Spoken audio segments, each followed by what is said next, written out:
Olha lá, vou falar pra você o tema já, a gente já volta com a enquete que você já vai voltar, mas o tema do nosso debate hoje é: a igreja passará pela grande tribulação?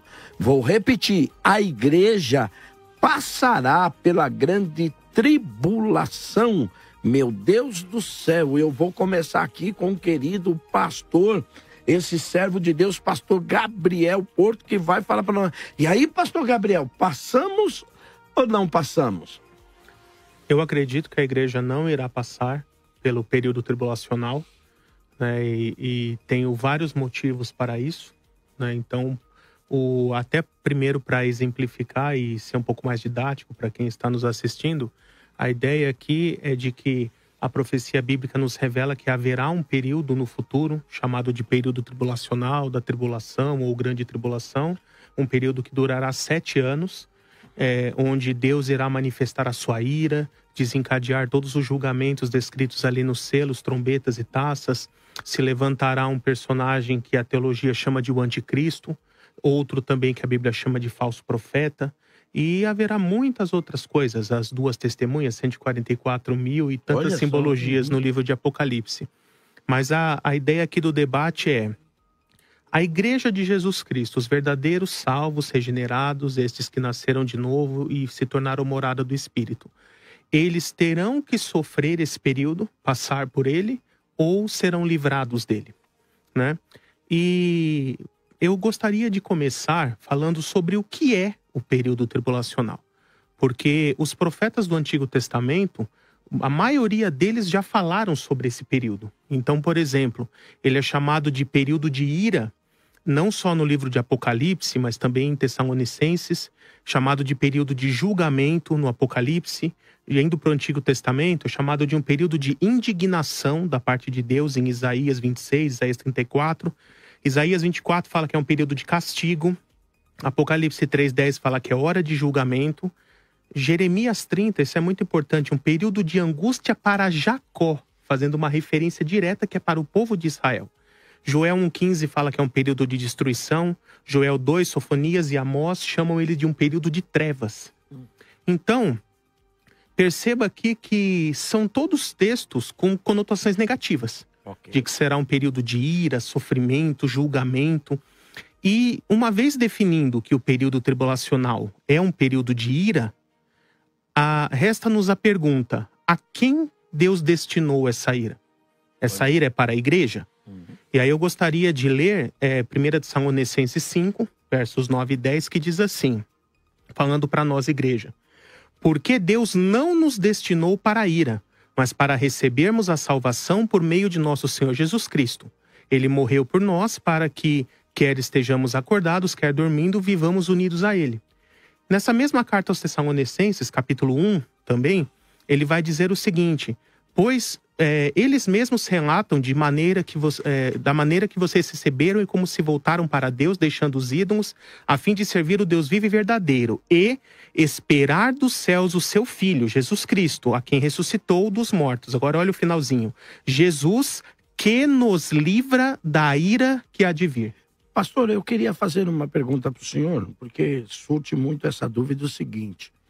A primeira pergunta é o seguinte: existe diferença entre tribulação e grande tribulação?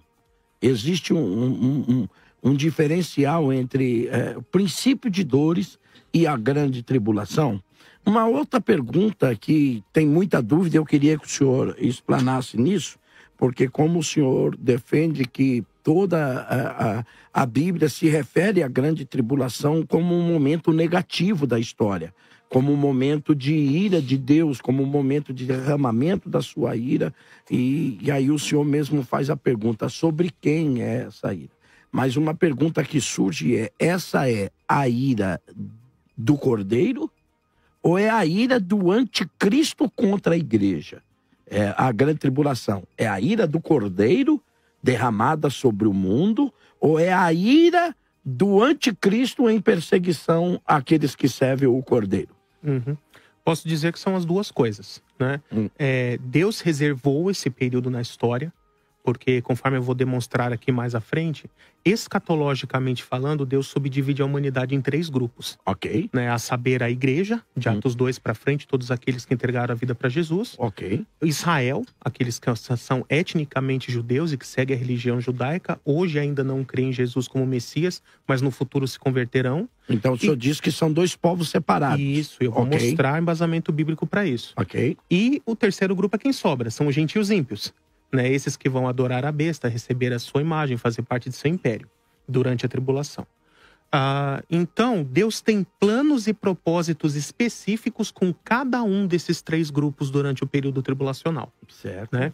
E para um desses grupos, e será em especial alvo da ira de Deus, mas também Deus, por sua permissão, permitirá que o anticristo se levante, domine o mundo durante esse período e ele também derramará sua ira contra os santos. Obrigado, querido pastor. E agora vamos lá, o querido pastor Emerson. E aí, pastor Emerson, a questão é o seguinte, para suas considerações, eu pediria a você o seguinte, aí, querido, a igreja passa por esse período tribulacional, a igreja não passa, Deus protegerá o seu povo dessa ira que vai vir sobre todos, a igreja está extinguida de passar por isso.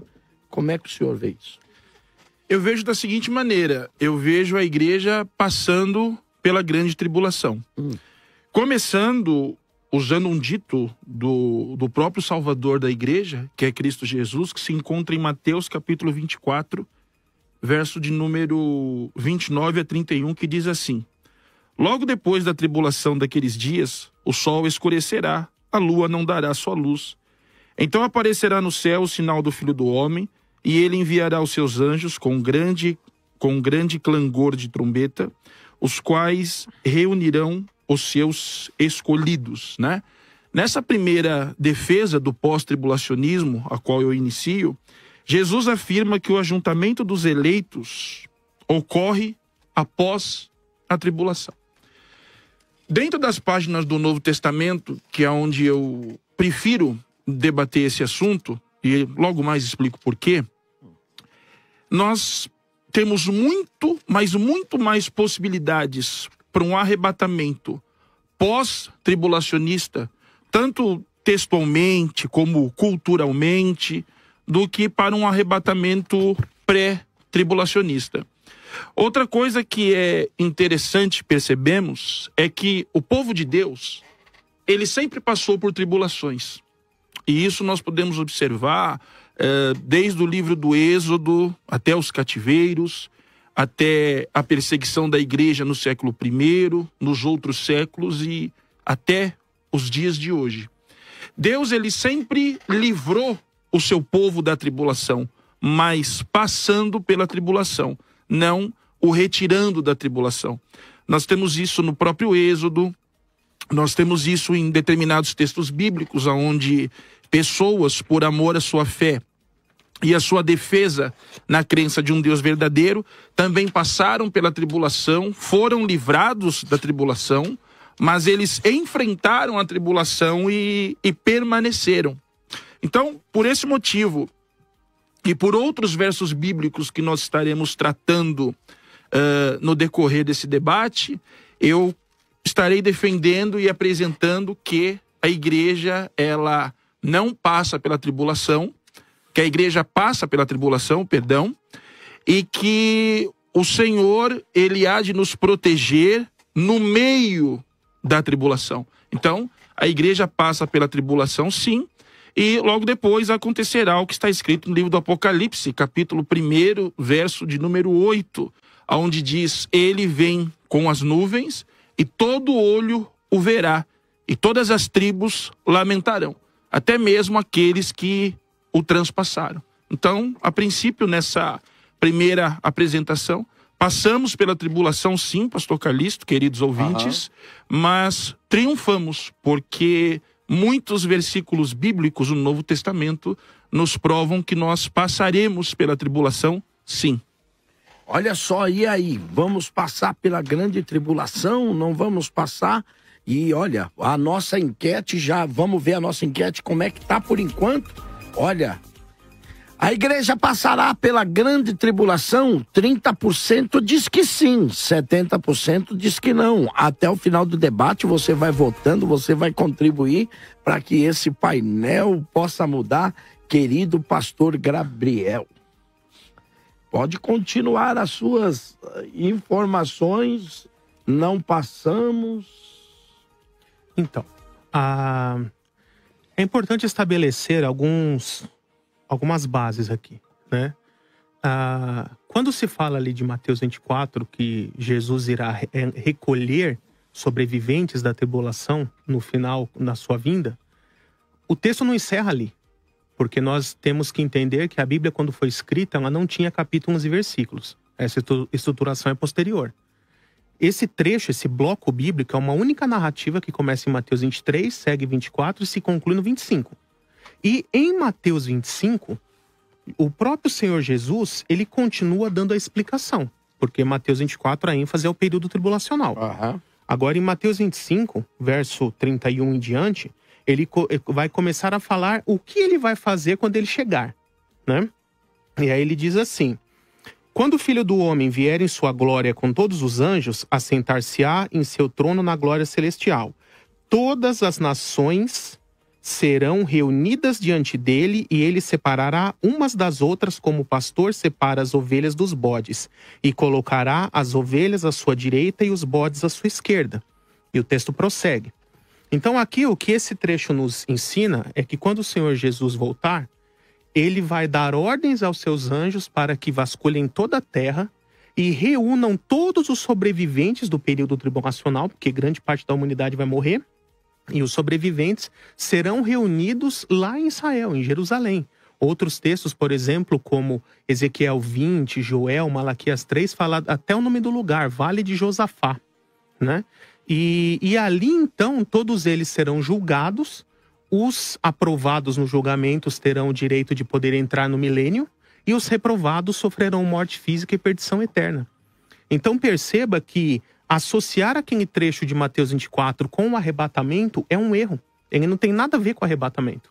Porque aqui em Mateus 25, Jesus já vai dar a explicação completa, dizendo que todos os sobreviventes serão reunidos e julgados. E nesse julgamento haverá aprovados e reprovados. E aqui eu posso dizer que eu já posso expor um dos erros mais graves do pós-tribulacionismo, que é com relação a esse julgamento, que é uma questão lógica. Porque vamos supor o seguinte: se a igreja passa por toda a tribulação e segundos antes da volta de Cristo na Terra, ela é arrebatada, encontra com o Senhor no meio do caminho e volta para a Terra, como o pós-tribulacionismo ensina, o que ia acontecer? Todos os salvos seriam arrebatados, receberiam corpos imortais, glorificados, indestrutíveis, e logo em seguida, segundos depois, já desceriam para a terra junto com Cristo. E depois que Jesus já está na terra é que é realizado esse julgamento. Então eu pergunto para você, se todos os salvos tivessem sido arrebatados e glorificados segundos antes, e depois, logo em seguida, é executado um julgamento, quem serão os aprovados nesses julgamentos que vão entrar no milênio? Não tem aprovado, porque só sobrou reprovado na terra. Todos os salvos foram arrebatados segundos antes. Então, para que haja aprovados, e o texto diz que haverá aprovados, torna-se obrigatório que haja um intervalo de tempo entre o arrebatamento e a segunda vinda, para que pessoas se convertam e tornem-se esses que serão aprovados no julgamento que será feito logo em seguida. Um outro ponto que nós temos que entender também é que o público-alvo de Mateus 24 não é a igreja. O público-alvo são os judeus. E isso o próprio Senhor Jesus deixa claro em muitos textos.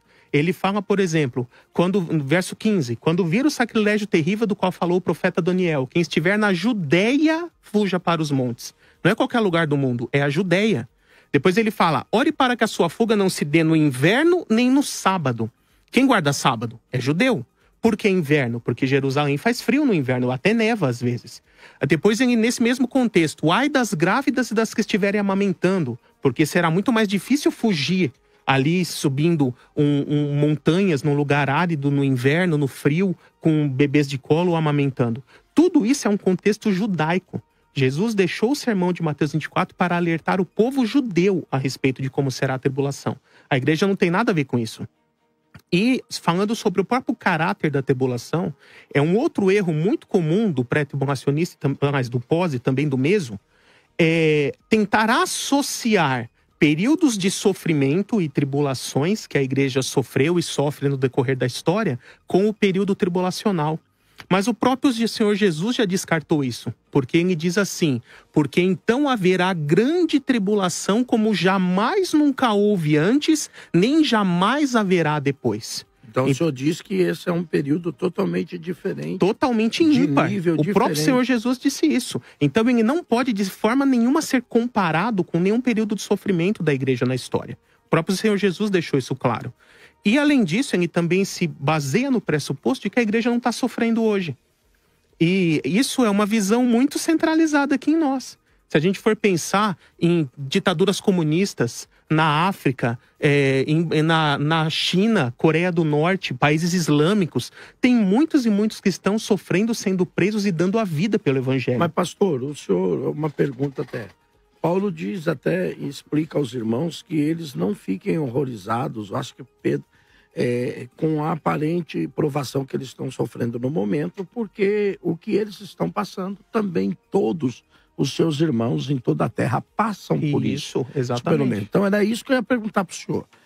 Não fica um certo exclusivismo de uma parte da igreja, um povo, como o senhor citou aqui, em países comunistas que estão sendo perseguidos, e outra parte da igreja, como o Brasil, por exemplo, que tem total liberdade, não sofre nenhuma restrição, não parece que há um grau de sofrimento maior para um grupo e para outro, não?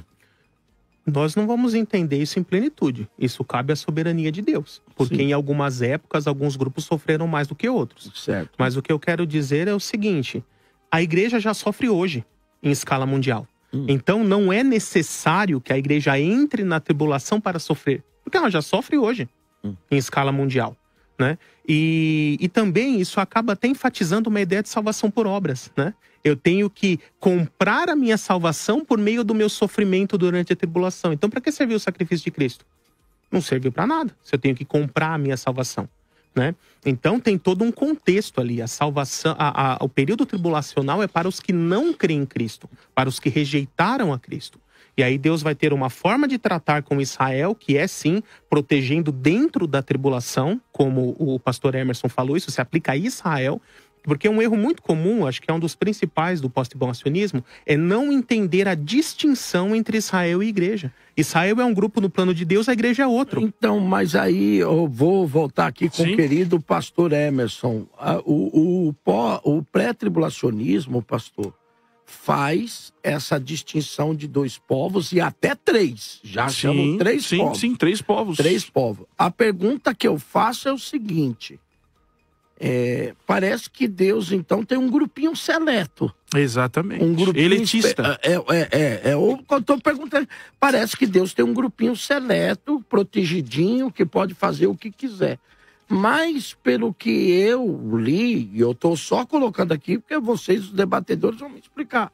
Paulo disse que Deus fez de todos os povos um único povo. Tanto judeus, como grego, como bárbaro. Exatamente. Ele fez um só povo. Exatamente. Que é chamado de o corpo de Cristo. Como é que se houver essa questão? Nós temos esse privilégio, o senhor entende que a igreja já sofreu bastante nesse mundo, não precisa passar por coisa, e uma outra coisa que eu queria pontuar aqui, ver o que o senhor nos explica. Segundo Tiago vai dizer que uma das armas que Deus usa para purificação do corpo e do crente é o sofrimento. A tribulação. Meu Deus do céu, e agora, como é que fica? Eu já esperava ouvir algumas coisas até, por conhecer muito bem a defesa pré-tribulacionista. E uma coisa que nós precisamos deixar bem claro, principalmente em debate, porque nós não estamos tratando de nada salvífico, né? E nem que nos leve à heresia. Então, temos a disponibilidade de poder debater de forma tranquila, porque ambos os lados acreditam que Jesus há de voltar. Amém. A grande questão fica se esse retorno é antes ou se ele é depois. Então, para o pré-tribulacionista, é sempre o pensamento pós-tribulacionista há de ter algum erro.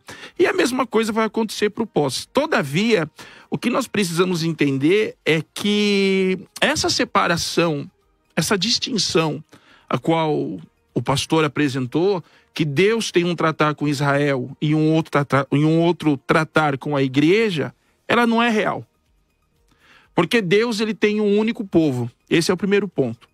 Segundo ponto, o pastor falou que Mateus capítulo 24, né, está tratando justamente com os judeus. Eu concordo que o livro foi escrito para o povo judeu, como cada evangelho possui o seu próprio povo distinto de primeiro envio da obra.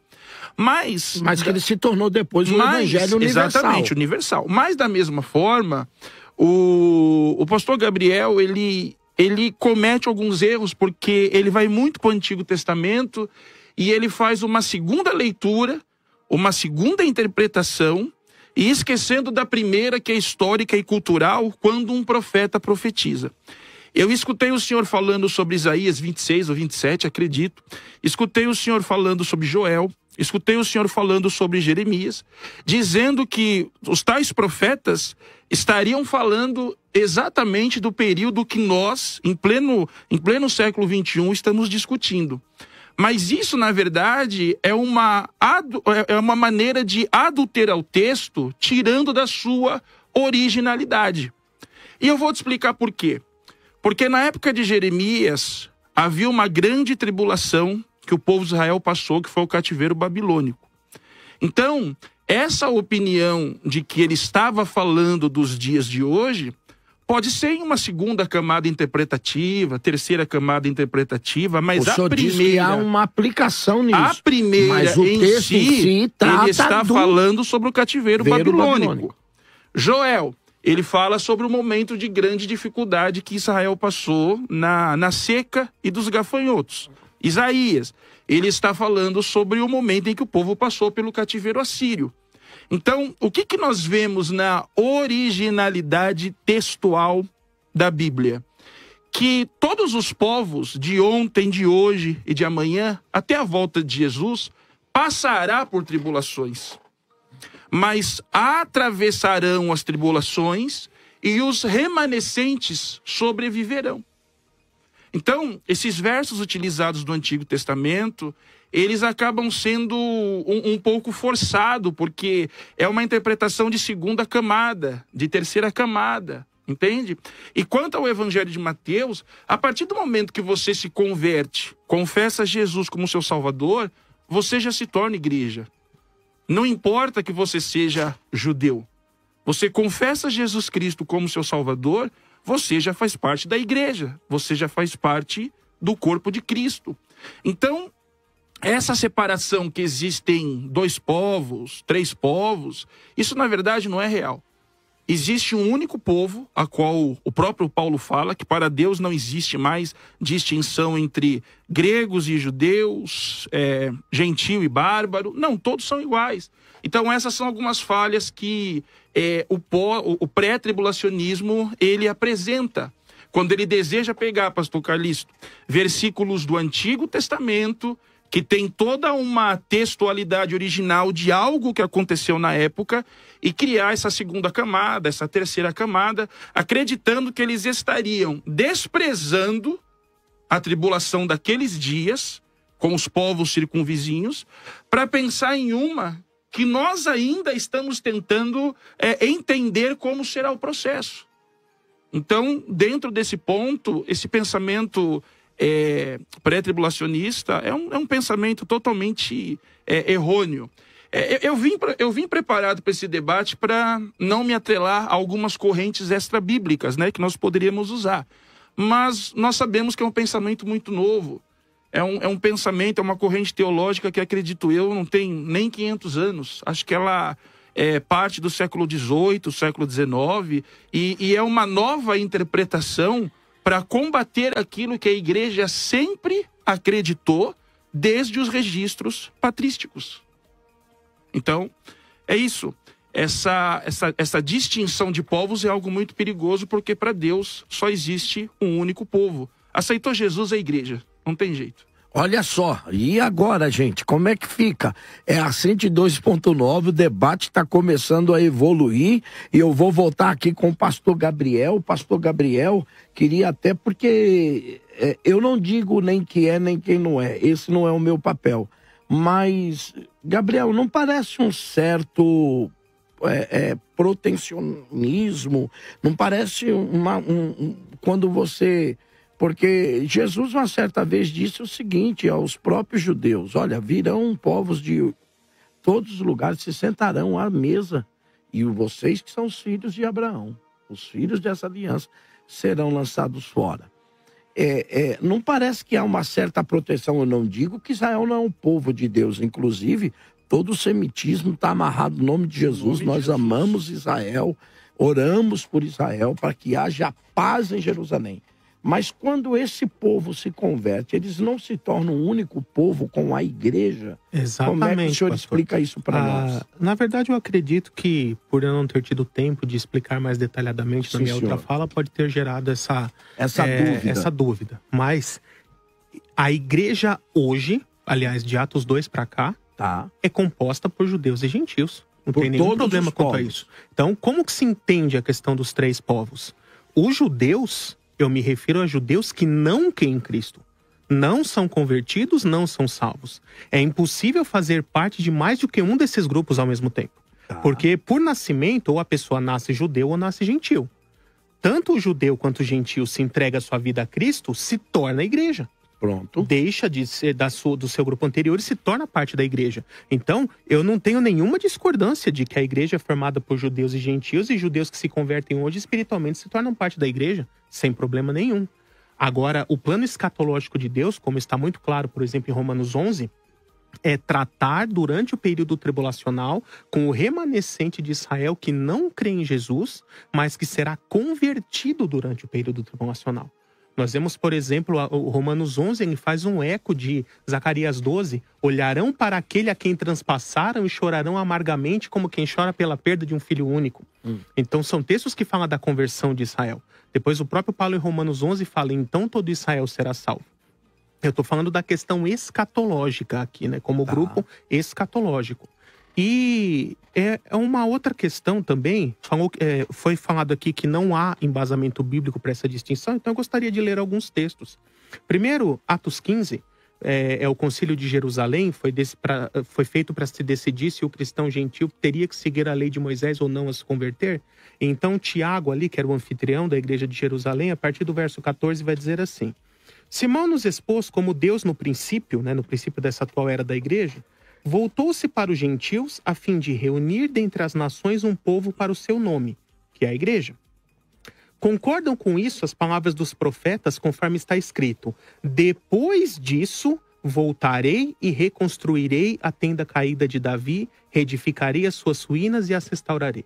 O texto prossegue. Então perceba que essa acusação de que o dispensacionalismo é uma coisa recente, ela não tem lastro histórico. É de quem não estudou o suficiente para conhecer isso. Mas eu poderia citar Cirilo, poderia citar vários... Desses laço histórico novo, não está se referindo àquela questão de quando Derbe é o grande proclamador. Ele foi quem sistematizou, mas nós temos vários outros registros entre os puritanos, reformadores e até na patrística, com Cirilo Cirineu, por exemplo, São Cirilo. Porque o que diz que Derbe formulou e o seu grande discípulo na época era o grande evangelista Charles Finney, espalhou um pouco dessa doutrina e depois ela se tornou muito popular por causa da Bíblia Scofield, que Scofield abraçou. A sistematização. Isso. Mas antes disso, nós temos vários registros históricos na patrística que embasam o pré-tribulacionismo, né? E eu vejo aqui que o primeiro dispensacionalista foi o próprio Tiago. Porque perceba que ele faz essa distinção plena, dizendo: na atual era, Deus se volta para os gentios para reunir um povo para o seu nome. E depois que isso tiver concluído, concordo com isso os profetas quando falam: depois disso, depois que essa missão de levantar um povo para o seu nome, que é a igreja, estiver concluída, ele se voltará novamente para Israel para levantar a tenda caída de Davi. E é exatamente isso que o dispensacionalismo ensina. Que na atual era Deus tem um plano com a igreja e quando esse plano for concluído, Deus vai retomar o seu plano com Israel. É o que o Tiago disse, né? O próprio apóstolo Paulo, em 1 Coríntios 10, 32, ele vai dizer assim: não se tornem pedra de tropeço nem para gentios, nem para judeus, nem para a igreja de Jesus Cristo. Se ele entendesse que judeus e a igreja era a mesma coisa, ele só citaria 2 grupos. Ele citou 3, né? Também foi dito aqui que Deus sempre protegeu seu povo em meio à tribulação, mas não tirou da tribulação. O próprio apóstolo Pedro, em sua segunda carta, capítulo 1, ele vai primeiro usar o exemplo de Noé, que foi retirado do mundo para a segurança da arca, né? E depois foi derramada a destruição sobre o mundo. Depois ele vai usar o exemplo de Ló com sua família, que foi retirado de Sodoma e Gomorra ali, para depois a derramação do juízo. E na conclusão, Pedro vai dizer assim: então veja, por meio desses exemplos, que Deus sabe tirar os justos para derramar punição somente sobre os ímpios. Ele não precisa e não quer derramar punição sobre justo e ímpio tudo misturado. O modus operandi de Deus, por esses 2 exemplos, citados pelo próprio Pedro, é que Deus tira o justo e derrama punição sobre o ímpio. E não que derrama punição com justo e ímpio tudo misturado, né? Então, às vezes eu acho até uma afirmação soberba, dizer, por exemplo, assim, isso não existe, não está na realidade, não tem embasamento bíblico, porque aí depois eu cito 2, 3 textos que falam isso, fica feio, né? Porque tem embasamento bíblico. Então, talvez seria melhor botar um pouco mais o pé no chão, dizer meu entendimento é assim, eu discordo. Porque se colocar como dono da verdade é uma coisa perigosa, né? Porque depois você pode cair do cavalo. Olha só, voltamos aqui com o querido pastor Emerson. Lá. E aí, Emerson, como é que a gente fica? Ao que parece, eu percebi que o pastor Gabriel chamou a maioria dos estudantes do movimento pós-tribulacionista como alguém que não estuda. Mas tudo bem. Continuemos. O senhor falou sobre patrística e disse que na patrística existem defensores do pré-tribulacionismo. Perfeito. E que a igreja também não era após. Essa sua citação também estava errada. Vamos lá. Eu escutei o senhor pode me ouvir agora? Obrigado. Vamos lá. A princípio, eu vou fazer para o senhor a mesma pergunta que eu fiz para as últimas pessoas que eu debati, que foram meso e pré. Eu quero que o senhor apresente para nós um versículo convincente que diz que a igreja não passará pela grande tribulação. O senhor falou a respeito de patrística, né? Vamos lá.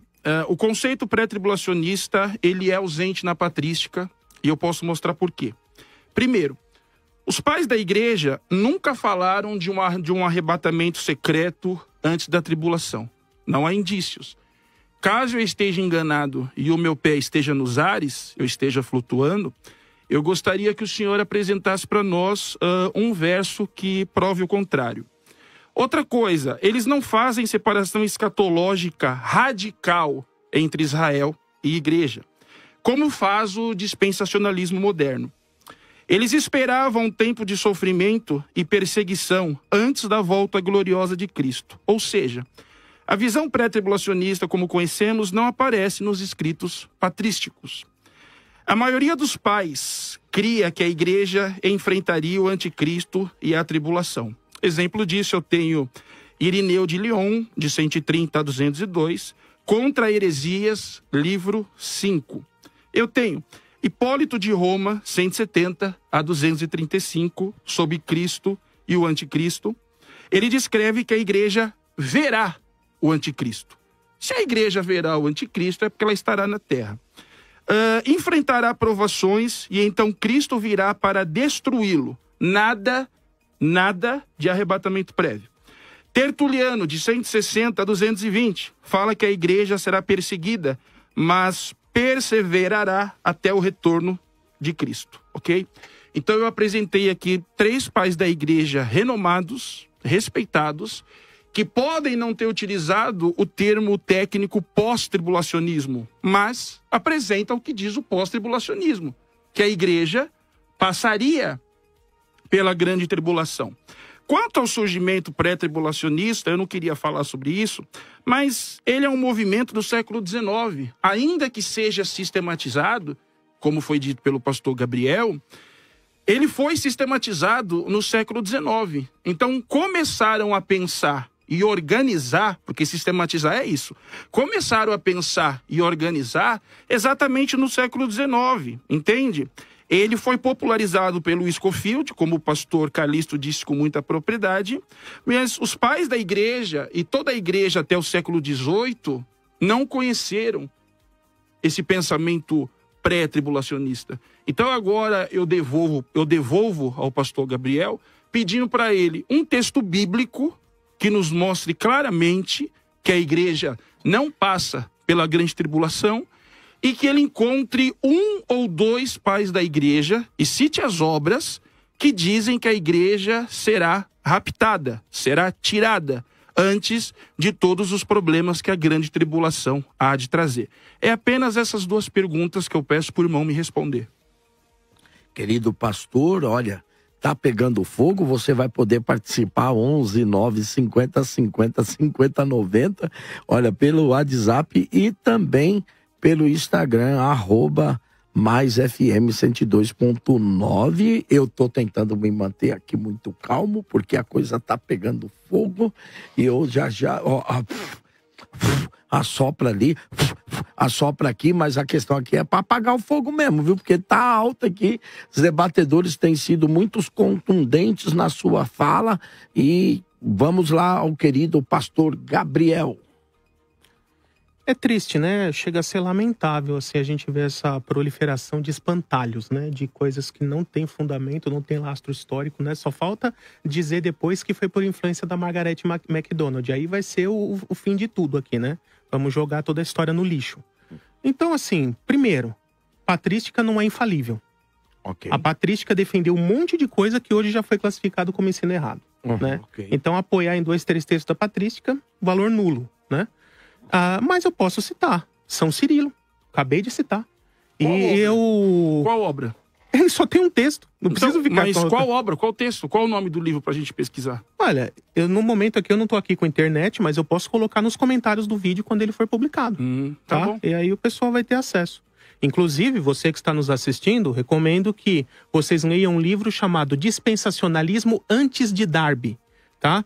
Ele tem ali dezenas de referências entre os puritanos, entre os reformadores, na Idade Medieval e até na patrística, mostrando sim textos que apoiam o pré-tribulacionismo muito antes de Darby. É uma obra muito renomada, lançada recentemente em língua portuguesa aqui, já existia há muitos anos, mas não tinha em português. Não conhecia, né, essa obra. Sim, ela foi lançada recentemente no Brasil, em português. Ela não existia em português. Como é o nome, pastor? Dispensacionalismo Antes de Darby. Olha. Tá? Ela é bem conhecida, inclusive quem ajudou a traduzir foi um pastor amigo meu, o pastor Ivan Santos. E voltando aqui então, fica complicado, porque eu já comecei citando pelo menos 3 textos bíblicos que dizem que a igreja não vai passar pela tribulação. Agora, não sei se não ouviu ou esqueceu, então vou citar de novo os mesmos, né? Não, agora é minha fala, irmão, dá licença. Mas eu não te interrompi, eu não te interrompi. O senhor tá grosseiro não, nesse debate. Não, o senhor está grosseiro, tá me interrompendo? É incrível. O senhor tá me atacando desde quando o debate começou. É minha vez, respeita a ordem. Vamos lá, vamos deixar o pastor Gabriel falar. Vai lá, pastor Gabriel.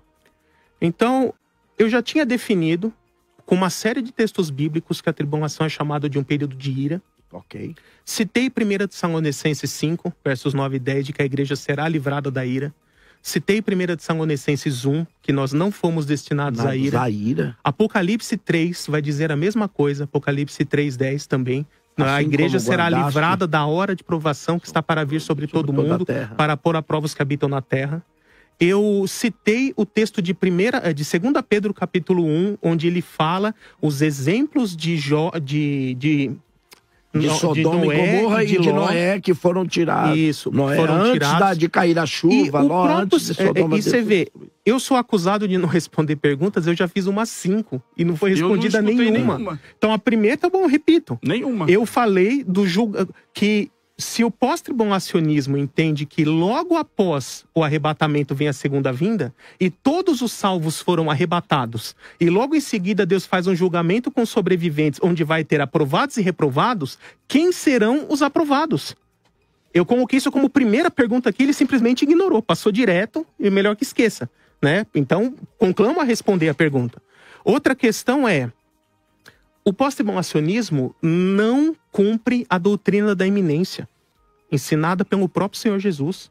O Senhor Jesus falou várias vezes sobre a doutrina da iminência. A única vertente que cumpre a doutrina da iminência é o pré. Porque o arrebatamento pode ocorrer a qualquer momento. Ele é iminente. Agora, vamos supor, se eu for meso. Muito fácil. Quando se levantar um grande líder entre os gentios, fazer um acordo de paz entre Israel e seus inimigos, eu pego a data daquele acordo assinado. Se eu for meso, daí a 3 anos e meio eu sei que Jesus vai voltar. Esse acordo, o senhor está se referindo lá a Daniel, capítulo 9? Isso. E também dentro do Apocalipse. De quem é o homem lá da iniquidade? Isso, a última semana de Daniel.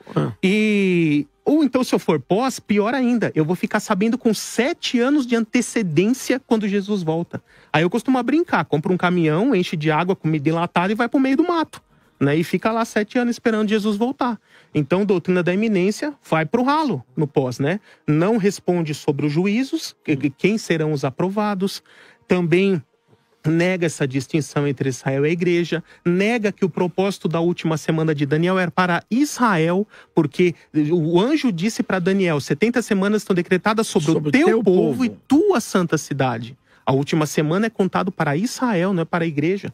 Isso já é porque ela é a última semana de Daniel. Então perceba que eu já lancei umas 4, 5 perguntas também e não teve resposta de nenhuma, né? Então, fica à vontade, pode responder. Olha aí, bom, querido pastor, tal as suas perguntas, elas não foram diretas. A única pergunta que eu fiz ao senhor, eu olhei o senhor, mirei o senhor e pedi para o senhor me apresentar um texto, alguma obra da patrística, tá?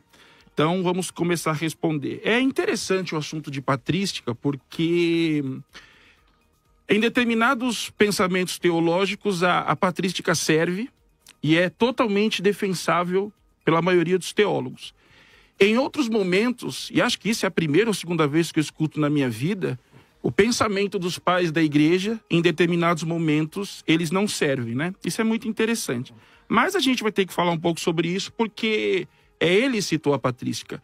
E o senhor citou São Cirilo, foi isso? São Cirilo, perfeito. O nome da obra é Catequese 15, volume 1 e 2, né?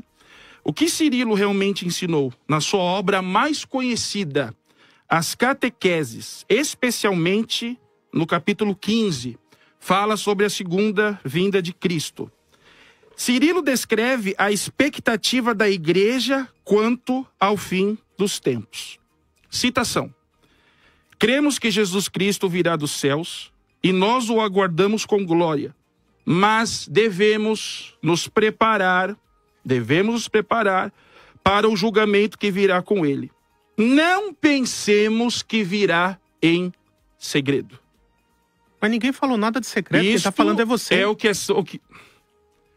Eu falei secreto algum momento? Arrebatamento da igreja, pastor Calixto, o arrebatamento da igreja, amigos, não é um arrebatamento em secreto? O pré-tribulacionismo não defende isso. A gente ensina que é antes da tribulação. Antes da tribulação. Ninguém falou que é secreto. Tudo bem, vamos lá. Mas, então, o senhor, quem sabe, está criando uma nova corrente, um novo pensamento. Não, porque falta estudar o dispensacionalismo revisado. Até agora. Mas posso te falar, se o senhor está criando uma nova visão, é inteligente. Não, tem nada de criar nova visão. É você que desconhece o que é o dispensacionalismo revisado. Então precisa estudar mais. O senhor, então, não é daquela linha dispensacionalismo. Isso, exatamente. Ele quer definir o que eu creio. Ele precisa primeiro saber o que eu creio. O senhor está vindo defendendo uma linha revisada. Isso, exatamente. E a revisada não tem arrebatamento secreto. Pastor Calixto, posso terminar minha fala? Sim. Então, já é uma evolução. Melhorou. Mas vamos continuar. Não pensemos que virá em segredo. Eu estou lendo a obra de São Cirilo que ele citou. Vamos lá. Será visível, terrível e glorioso, que sai do Oriente e se mostra no Ocidente. O anticristo virá primeiro, com sinais e enganos, para enganar muitos, mas os fiéis devem resistir firmes até que Cristo apareça do céu para destruí-lo com a sua vinda. O que essa citação mostra? Cirilo cria em uma única vinda de Cristo. 2. O anticristo aparece antes da vinda de Cristo e a igreja estará presente nesse período tribulacional. Então, ele citou uma outra obra, que ele até pediu para as pessoas lerem, que essa eu não posso consultar agora. Mas essa aqui eu acabei de consultar. Não é essa citação. Então, o senhor vai ter que mostrar para nós uma outra no obra. livro. No livro tem. Deveria vir mais preparado. Querido, olha só, estamos às... Mas eu até... Não vai responder nenhuma das respostas? Faça a pergunta. Eu já te fiz 4. Não, você tem que fazer ela direta, para eu poder ouvir e entender. Eu vou ter que desenhar. Agora você citando, senhor, 4 versículos. Faça uma pergunta de forma mais direta. 4 versículos, não tem como responder. Até para que o pastor tenha condições de responder. O senhor pode, por favor, então, uma pergunta direta. Bem didático, desenhando pela terceira vez as mesmas perguntas. Primeiro, se o arrebatamento ocorrer segundos antes da volta de Cristo, ok, e todos os salvos serão arrebatados e transformados para a forma glorificada, ok, quem são os aprovados no julgamento que Jesus faz na terra logo em seguida? Ok. Essa é já a terceira vez que eu estou perguntando a mesma coisa, não ouvi resposta. Mateus, tá? 24. Calma. Eu vou perguntar tudo. Você está dizendo que eu não estou perguntando? Tá bom, eu vou anotando. Como explicar a doutrina da iminência no pós-tribulacionismo? Pós-tribulacionismo não cumpre doutrina da iminência. Ok. E aproveitando, foi muito dito aqui que a crença da igreja primitiva é pós-tribulacionista. Não é nem nunca foi, tá? Okay. A crença da igreja primitiva era intratribulacionista. Eles acreditavam já estar vivendo a tribulação e que a tribulação seria um período de tempo indefinido. Parece que isso fica claro quando Paulo esperava Jesus para os seus próprios dias. Exatamente. E que esse período de tempo indefinido, que era a tribulação, seria encerrado de forma abrupta e iminente, inesperada, com a volta de Cristo. Então eles criam na doutrina da iminência porque eles acreditavam já estar vivendo a tribulação, que era um período de tempo indefinido. Foi acusado aqui de o dispensacionalismo ser estruturado tardiamente com Darby. E eu preciso dizer para os irmãos que a vertente hoje chamada pré-milenismo histórico, que é o pós-tribulacionismo, ela é estruturada depois do dispensacionalismo. Ela vai ser estruturada no século XX só com Thomas Ice. Tá? Então, a estruturação e sistematização do pós-tribulacionismo ainda é posterior ao pré. E nos acusam de falta de lastro histórico. Então, tá aí as duas perguntas. Conseguiu entender dessa vez ou preciso perguntar de novo? Pela 4ª vez a mesma coisa?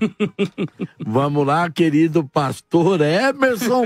Responde a pergunta: quem são aquelas pessoas que passarão pelo aquele julgamento de Cristo? Eu gosto de debates assim porque eles são bem veementes. Vai pra cima! Bom, vamos começar por partes. Primeiro, vamos responder Mateus capítulo 24, onde ele fala sobre o capítulo 25 também. É interessante a gente entender que antes desse texto que o Gabriel, por sinal, tem o nome do meu filho, Gabriel, citou, existe a parábola da figueira, que fala sobre exortação à vigilância. Existe a parábola do servo bom, a parábola do servo mau, a parábola dos talentos. E existe a parábola das 10 virgens, que apresenta para nós com muita propriedade, né, dentro de um ensinamento, de um machal, de um ensinamento, de uma parábola, um exemplo de como seria a volta de Cristo. Por quê? Porque nós tínhamos 5 virgens loucas, né, e 5 virgens prudentes. O que nós percebemos aqui? Nós percebemos que as virgens prudentes nessa parada, nessa passagem, né, as que estão mais preparadas para a volta de Cristo, elas não foram na parábola retirada antes. Elas enfrentaram toda a noite, que significa a tribulação, a demora, o momento que nós passamos, juntamente com as imprudentes. E o que elas precisaram fazer? Elas precisaram ficar vigilantes até a volta do Senhor. Só que quando esse Senhor vem, as 10 virgens, tanto o grupo preparado como o despreparado, viram a sua chegada. Então aqui nós temos uma prova nesse ensino de que não existe distinção.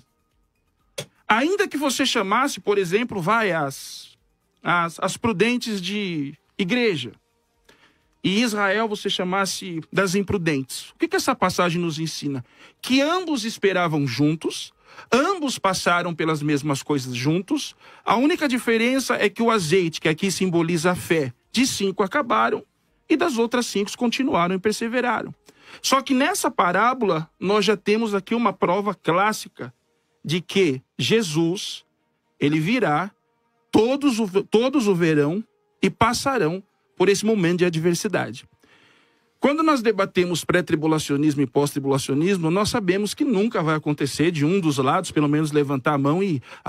hoje você me convenceu e eu estou passando para o seu time. Claro que o Gabriel vai dizer que eu não respondi, já estou preparado para isso. Porque não respondeu mas mesmo. essa é a resposta. E ainda que respondesse, você não aceitaria. Essa é a resposta apresentada. Julgue os internautas que estão nos acompanhando, ok? É isso aí, gente. Deixa eu continuar, pastor Calixto. Não, pera só um pouquinho. Eu tenho que fazer o corte agora, porque é um intervalo, senão todos nós somos despedidos da rádio, e eu volto com o pastor Emerson para concluir a sua resposta. Eu entendi que o senhor respondeu que todos nós estaremos aqui e eu até sou obrigado. Está na parábola. Todos nós, não sei se essa seria a interpretação mais correta, mas na sua interpretação, todos nós estaremos aqui quando o noivo voltar, tanto as prudentes quanto as loucas. Agora a questão é, vai ter o julgamento. Quem são as pessoas do julgamento? Eu volto em 5 minutinhos, é rápido, para o nosso querido pastor Emerson responder. Estamos voltando aqui com a segunda etapa do nosso debate que está pegando fogo, a FM 102.9. Eu vou dar mais 1 minuto e meio, 2 minutos no máximo, para o querido pastor Emerson responder ou completar a sua resposta da pergunta do querido pastor Gabriel sobre quem são aquelas pessoas que passam pelo julgamento. É isso, pastor? Quem serão os aprovados no julgamento que Jesus fará logo após a sua vinda. Perfeito. Okay. Vamos lá, pastor Gabriel. Só para poder relembrar, quando eu usei a questão da parábola, eu acho que o pastor Calixto e os internautas entenderam e o senhor não. Eu vou repetir. Eu quis dizer que aqui nós temos uma prova de que ambos os povos vão estar juntos. Tanto prudentes como imprudentes, tanto os que entraram como os que não entraram, passaram pela mesma tribulação e pelo mesmo processo. Ok. Entendeu?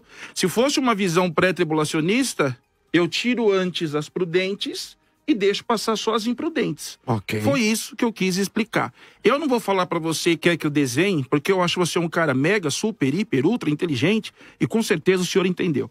Vamos continuar agora. Agora ele fala sobre o grande julgamento.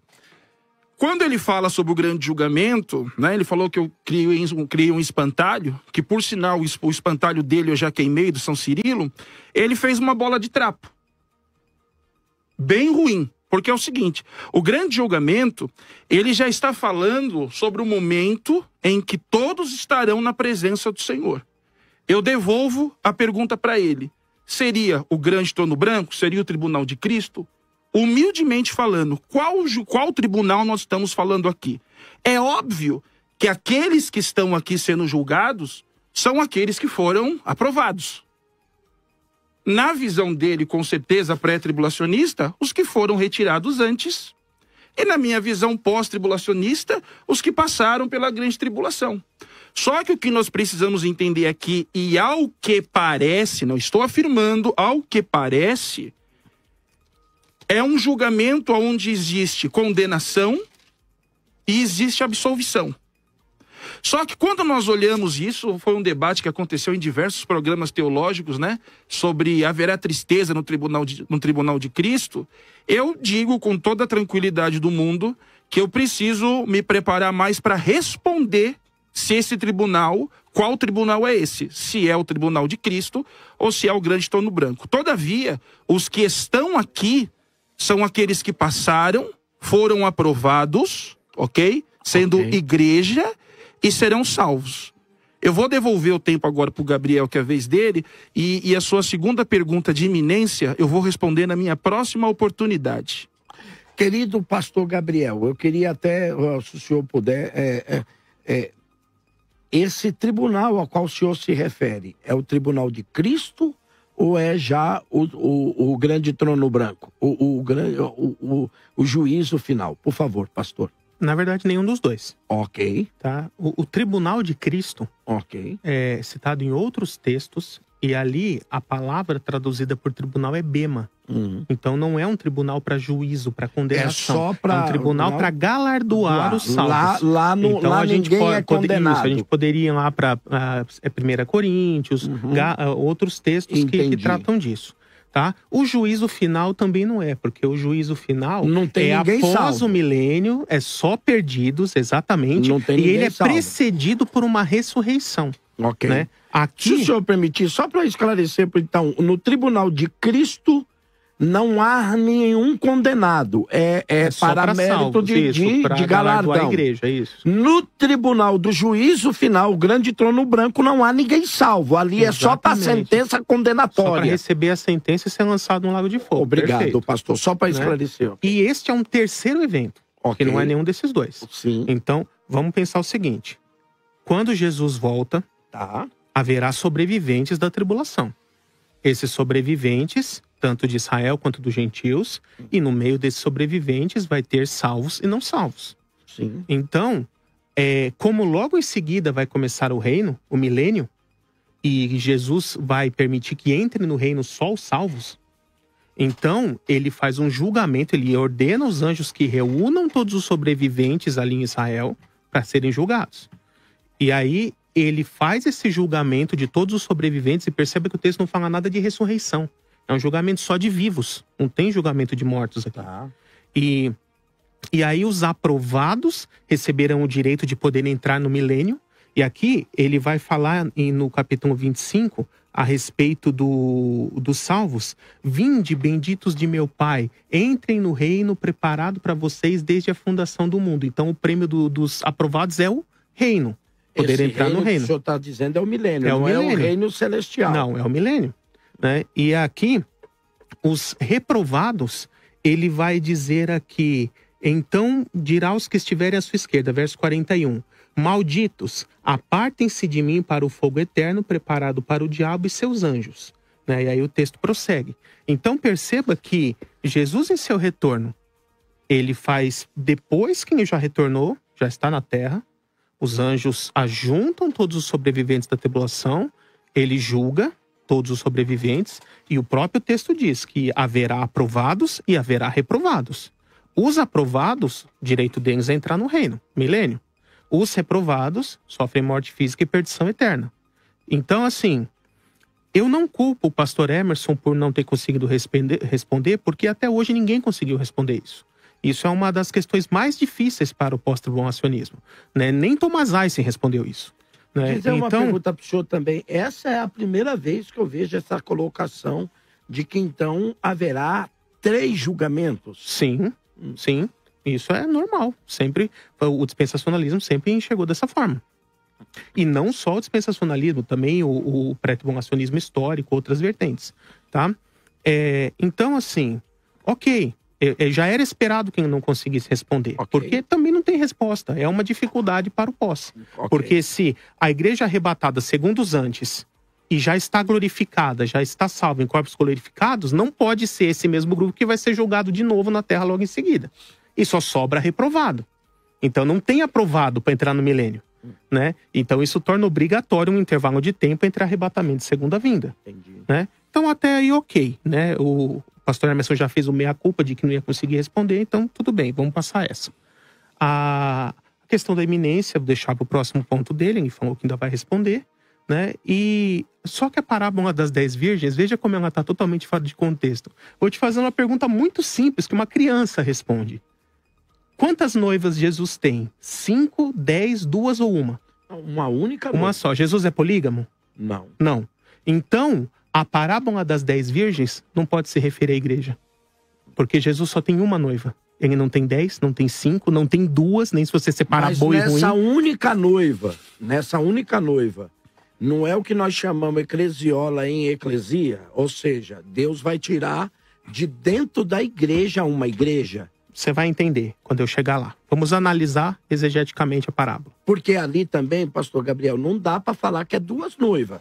dá para falar que é uma única noiva com duas qualidades. Ou seja, são noivas, só que e aí um um pedaço prudente, dela se perdeu e um pedaço dela foi salvo? Não, porque senão eu teria que acreditar, então, é só uma pergunta, no calvinismo. Porque, ou nós não cremos... É outra questão. Ou nós não cremos que há um grupo de salvos e um grupo que não será salvo. Ou nós acreditamos que toda a igreja será salva. Toda a igreja. Quando eu digo igreja como o corpo invisível de Cristo, essa não se perde. Sim, mas é essa que eu tô me referindo. É essa igreja que entra. Isso, mas ali a representação ali. A verdadeira igreja é só essa. Sim. Espiritualmente, a igreja são todos os salvos e remidos pelo sangue de Cristo que nasceram de novo, se tornaram morada do Espírito. Mas o senhor Esses vai concordar são a verdadeira comigo que igreja. todos que fazem parte da igreja hoje, nem todos fazem parte dessa igreja invisível. Sim, mas a parábola em si, ela está falando de um momento específico na história, não de toda a era. Sim, né? senhor. Então, naquele momento específico. Ok. Tá? Então, voltando aqui ao cerne da questão. Jesus é o noivo, é a festa de casamento. E aí o texto fala que as virgens dormiram e quando acordaram, o noivo já estava dentro da casa celebrando as bodas de casamento. Eu pergunto, é possível um noivo celebrar a festa de casamento sem a noiva? Sozinho lá dentro? E a noiva vir depois? Não, claro que não. Então, se ele estava celebrando a festa lá dentro, é porque a noiva já estava lá dentro junto com ele. Esse erro de associar as virgens à noiva, à igreja, é falta de exegese do texto. E a noiva, né? pro senhor, a noiva quem são? Israel. São as amigas do noivo. Elas não são a noiva. É o cortejo. Isso, exatamente. Isso a gente vê até pela própria história do casamento judaico, a tradição, como funciona. A noiva já estava junto com ele o tempo todo, celebrando a festa lá dentro. Esses aqui são convidados, não é a noiva. Em nenhum momento a parábola diz que é noiva, nem faz inferência disso. Então, associar as 10 virgens, ou 10 moças aqui, que a virgem é a ideia de moça solteira, né, que ainda não se casou. Associar com a igreja é um erro fatal isso. Porque, primeiro, Jesus não tem várias noivas, tem uma só. Segundo, a noiva já está lá dentro com ele, porque seria impossível ele começar a festa de casamento sem a noiva, começar sozinho. E aqui nós vemos que se trata de Israel. E aí sim, Israel vai estar parte preparado para o retorno de Cristo em glória no fim da tribulação e a outra parte não. Né? Associar a parábola das 10 virgens à igreja é um verdadeiro tiro no pé. Porque a primeira pergunta é, quem está celebrando com Jesus lá dentro? Jesus está celebrando a festa do próprio casamento sozinho, sem a noiva? E a noiva está para fora e vai entrar depois? Isso não existe. É o cortejo. As virgens ali são Israel, são os convidados, não são a noiva. Pastor Calixto. Né? Sim. Isso é só o pastor concluir a fala. Não, até aqui tudo bem. Agora eu aguardo a resposta sobre a iminência. Vamos lá. Querido pastor Emerson. Bom, em primeiro lugar, respondendo que você fez questão de falar a nível de todo o Brasil. O pastor Emerson não respondeu a minha pergunta. Vamos lá. Primeiro, para eu poder responder a sua pergunta, eu precisaria entrar em um assunto de tribunais. E eu acredito que esse não é o tema do debate. Né? De repente, se a produção desejar e achar por certo, marca um tema que nós teremos 2 horas para falar sobre tribunais, que eu respondo isso sem problema nenhum. Já avisando que eu vou gravar um vídeo no YouTube e vou fazer questão de marcar o senhor para que o senhor veja e obtenha a resposta. Eu acho que nós temos pouco tempo e não vale a pena adentrar em uma coisa que é tão profunda para poder se responder. A segunda coisa que o senhor falou foi realmente sobre a parábola das virgens, né, que não tem nada a ver e tudo mais. Bom, em primeiro lugar, quem apresenta a ideia hipotética, ainda que não confessando, mas em teoria, de que Cristo tem 2 noivas, são vocês.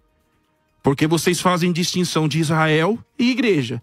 Se existe distinção de Israel e igreja, ou nós cortamos a noiva no meio, cada um ficou com um pedaço, ou então existem 2 noivas. Israel não é noiva. Ok? Perfeito? O povo de Deus é noiva. Todo aquele que for cristão, todo aquele que é de Deus é uma noiva. Então, esse é o primeiro ponto. Quem cria essa bola de trapo são vocês. Agora, vamos lá. Terceiro ponto. Como o senhor disse no começo do debate, o evangelho foi escrito para judeus. E mais uma vez, não posso responder como deveria, porque primeiro, o tempo não me permite, e segundo, isso mostra, e o senhor também não tem obrigação nenhuma de saber disso, que o senhor não entende um pouco a simbologia judaica, que Jesus escreve para judeus. E para judeus, nomes têm significados, números têm significados, principalmente o número 5. Existe um significado dentro da tradição judaica para tudo isso. Então, por isso, o número 5. O pouco que posso vos falar é que o número 5, tá? A divisão de 5, simboliza responsabilidade e juízo. Isso é normal na tradição judaica. Respondendo agora a sua pergunta, que é sobre a eminência, né? A qual o senhor diz que o pós-tribulacionista não responde, né?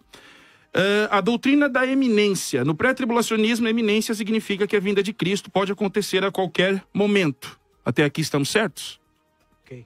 Até aqui estamos certos? É sua fala, depois eu comento. Não, o pré-tribulacionismo concorda com isso? Eu preferiria uma definição mais ampla, mais Tudo completa. bem. O senhor não quer falar. Direito seu também. Vamos lá. Não há nenhum evento profético obrigatório antes do arrebatamento. Por isso eles defendem que Cristo pode voltar hoje e agora antes de qualquer sinal, como surgimento do anticristo ou tribulação.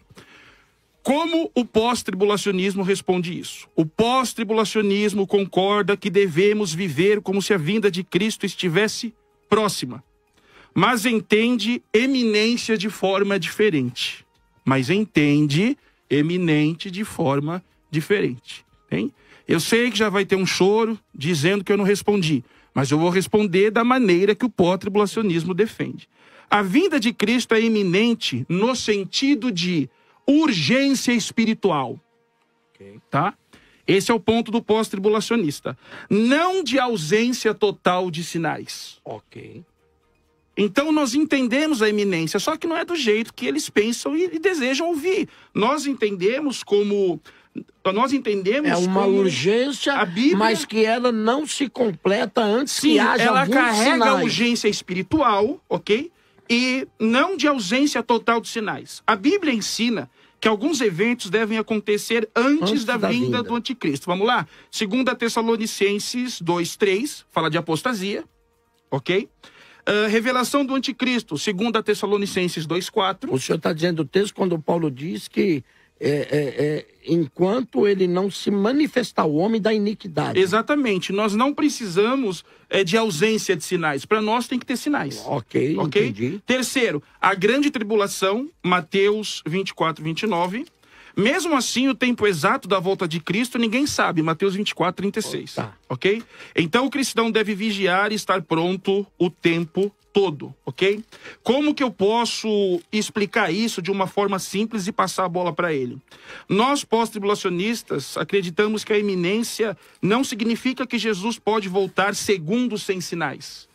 Tá. Nós esperamos sinais, ok? Significa que ele pode voltar a qualquer momento, depois que os sinais forem cumpridos. E que ninguém saberá exatamente quando será esse momento. Por isso, a urgência é real, a vigilância é necessária e a preparação é constante. Ok. Tá? Mais 1 minuto apenas. Imagine que Jesus prometeu voltar ao pôr do sol. Imagine, hipotético, tá? Imagine que Jesus prometeu voltar ao pôr do sol. Mas não disse qual dia. Não disse qual dia. Ou seja, em qualquer pôr do sol ele pode voltar. Sabemos que antes do pôr do sol, as nuvens vão escurecer. Tribulação. Ok. Ok? Tribulação. E um trovão será ouvido. Os sinais. Anticristo. Ok? Isso não tira a urgência. Pelo contrário, cada nuvem, cada som no céu nos faz vigiar mais ainda. O pós-tribulacionismo não ensina relaxamento, mas resistência vigilante até o final, esperando os sinais que o próprio Cristo e seus apóstolos apresentaram. Okay. Então eu acredito, pastor Calixto, que está bem respondido. Muito obrigado pela sua resposta, querido pastor Gabriel, para as indagações ou até mesmo refutações daquilo que foi dito. Bom, como era já esperado, né, infelizmente não respondeu de novo, né, não respondeu sobre o juízo, não respondeu sobre a iminência, e pelo mesmo motivo, porque não tem resposta. Então o pós, ele acaba sendo obrigado a tentar mudar a definição de eminência. E aí eu preciso, infelizmente, corrigir a gramática, tá? Não é eminência. Eminência significa uma autoridade. Aqui nós estamos falando de iminência, tá? São palavras diferentes com significados diferentes. Cuidado com isso. E então, quando estamos falando aqui de doutrina da iminência, o próprio Senhor Jesus ensina isso. Mateus 24, 1 Tessalonicenses 5, ele vai dizer aqui, por exemplo, quando disserem paz e segurança, a destruição virá sobre eles de repente, como as dores de parto à mulher grávida, e de forma nenhuma escaparão. Então Jesus vai dizer que a doutrina da iminência, ele vai comparar com a vinda de um ladrão. Sim. O ladrão vai dizer para você assim, eu vou chegar na sua casa meia-noite, só não vou falar qual dia. Não, ele não vai falar nada. Porque você não, para não dar nenhuma dica de você prever quando ele vai estar. E Jesus fala exatamente isso. Cristo virá da mesma forma que um ladrão vem à noite, sem aviso nenhum. Isso é iminência de verdade. Iminência com I. Então, aqui nós temos que obedecer o que o próprio Senhor Jesus falou e não ficar tentando inventar uma outra definição para iminência. Uma iminência relativa, que depende de sinais e só depois vai acontecer, então não é iminência. Mas né? Como é que o senhor interpreta o texto quando Paulo diz que há-se a necessidade... 2 Tessalonicenses 2, perfeito. Estava esperando esse texto cair na mesa.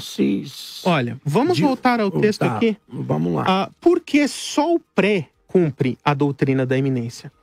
Justamente por fazer essa distinção entre arrebatamento e segunda vinda.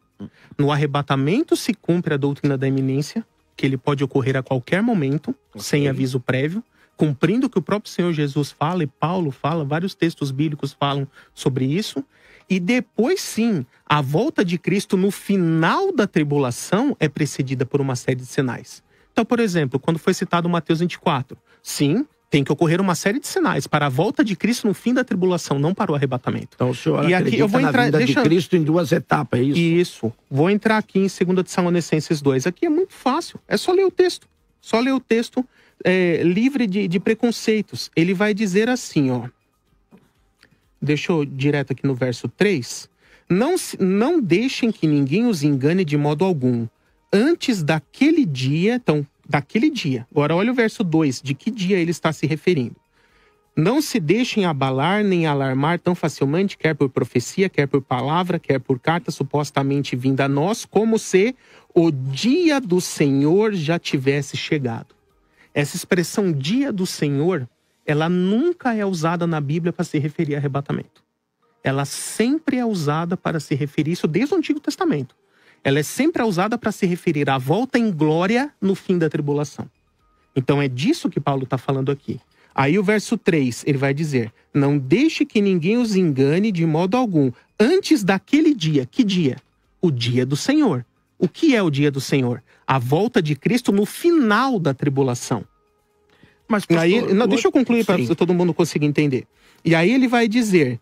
Antes daquele dia virá a apostasia, e então será revelado o iníquo, o homem do pecado, o filho da perdição, a quem o Senhor destruirá. Vai dizer mais para frente. Então, aqui o que Paulo está dizendo? Olha, antes do dia do Senhor, que é a volta de Cristo no fim da tribulação, antes disso sim vai ter que ocorrer alguns sinais, que é o quê? A apostasia e a manifestação do iníquo. Isso aqui não são sinais para o arrebatamento. Porque ele não está falando de arrebatamento aqui, ele está falando do dia do Senhor. Dia do Senhor é volta de Cristo no fim da tribulação. E perceba que o próprio Senhor Jesus fez essa distinção. Porque se você for lá em João 14, versos 2 e 3, o que Jesus fala? Crede em Deus, crede também em mim, na casa de meu pai há muitas moradas. Se não fosse assim eu lhes teria dito, vou lhes preparar lugar.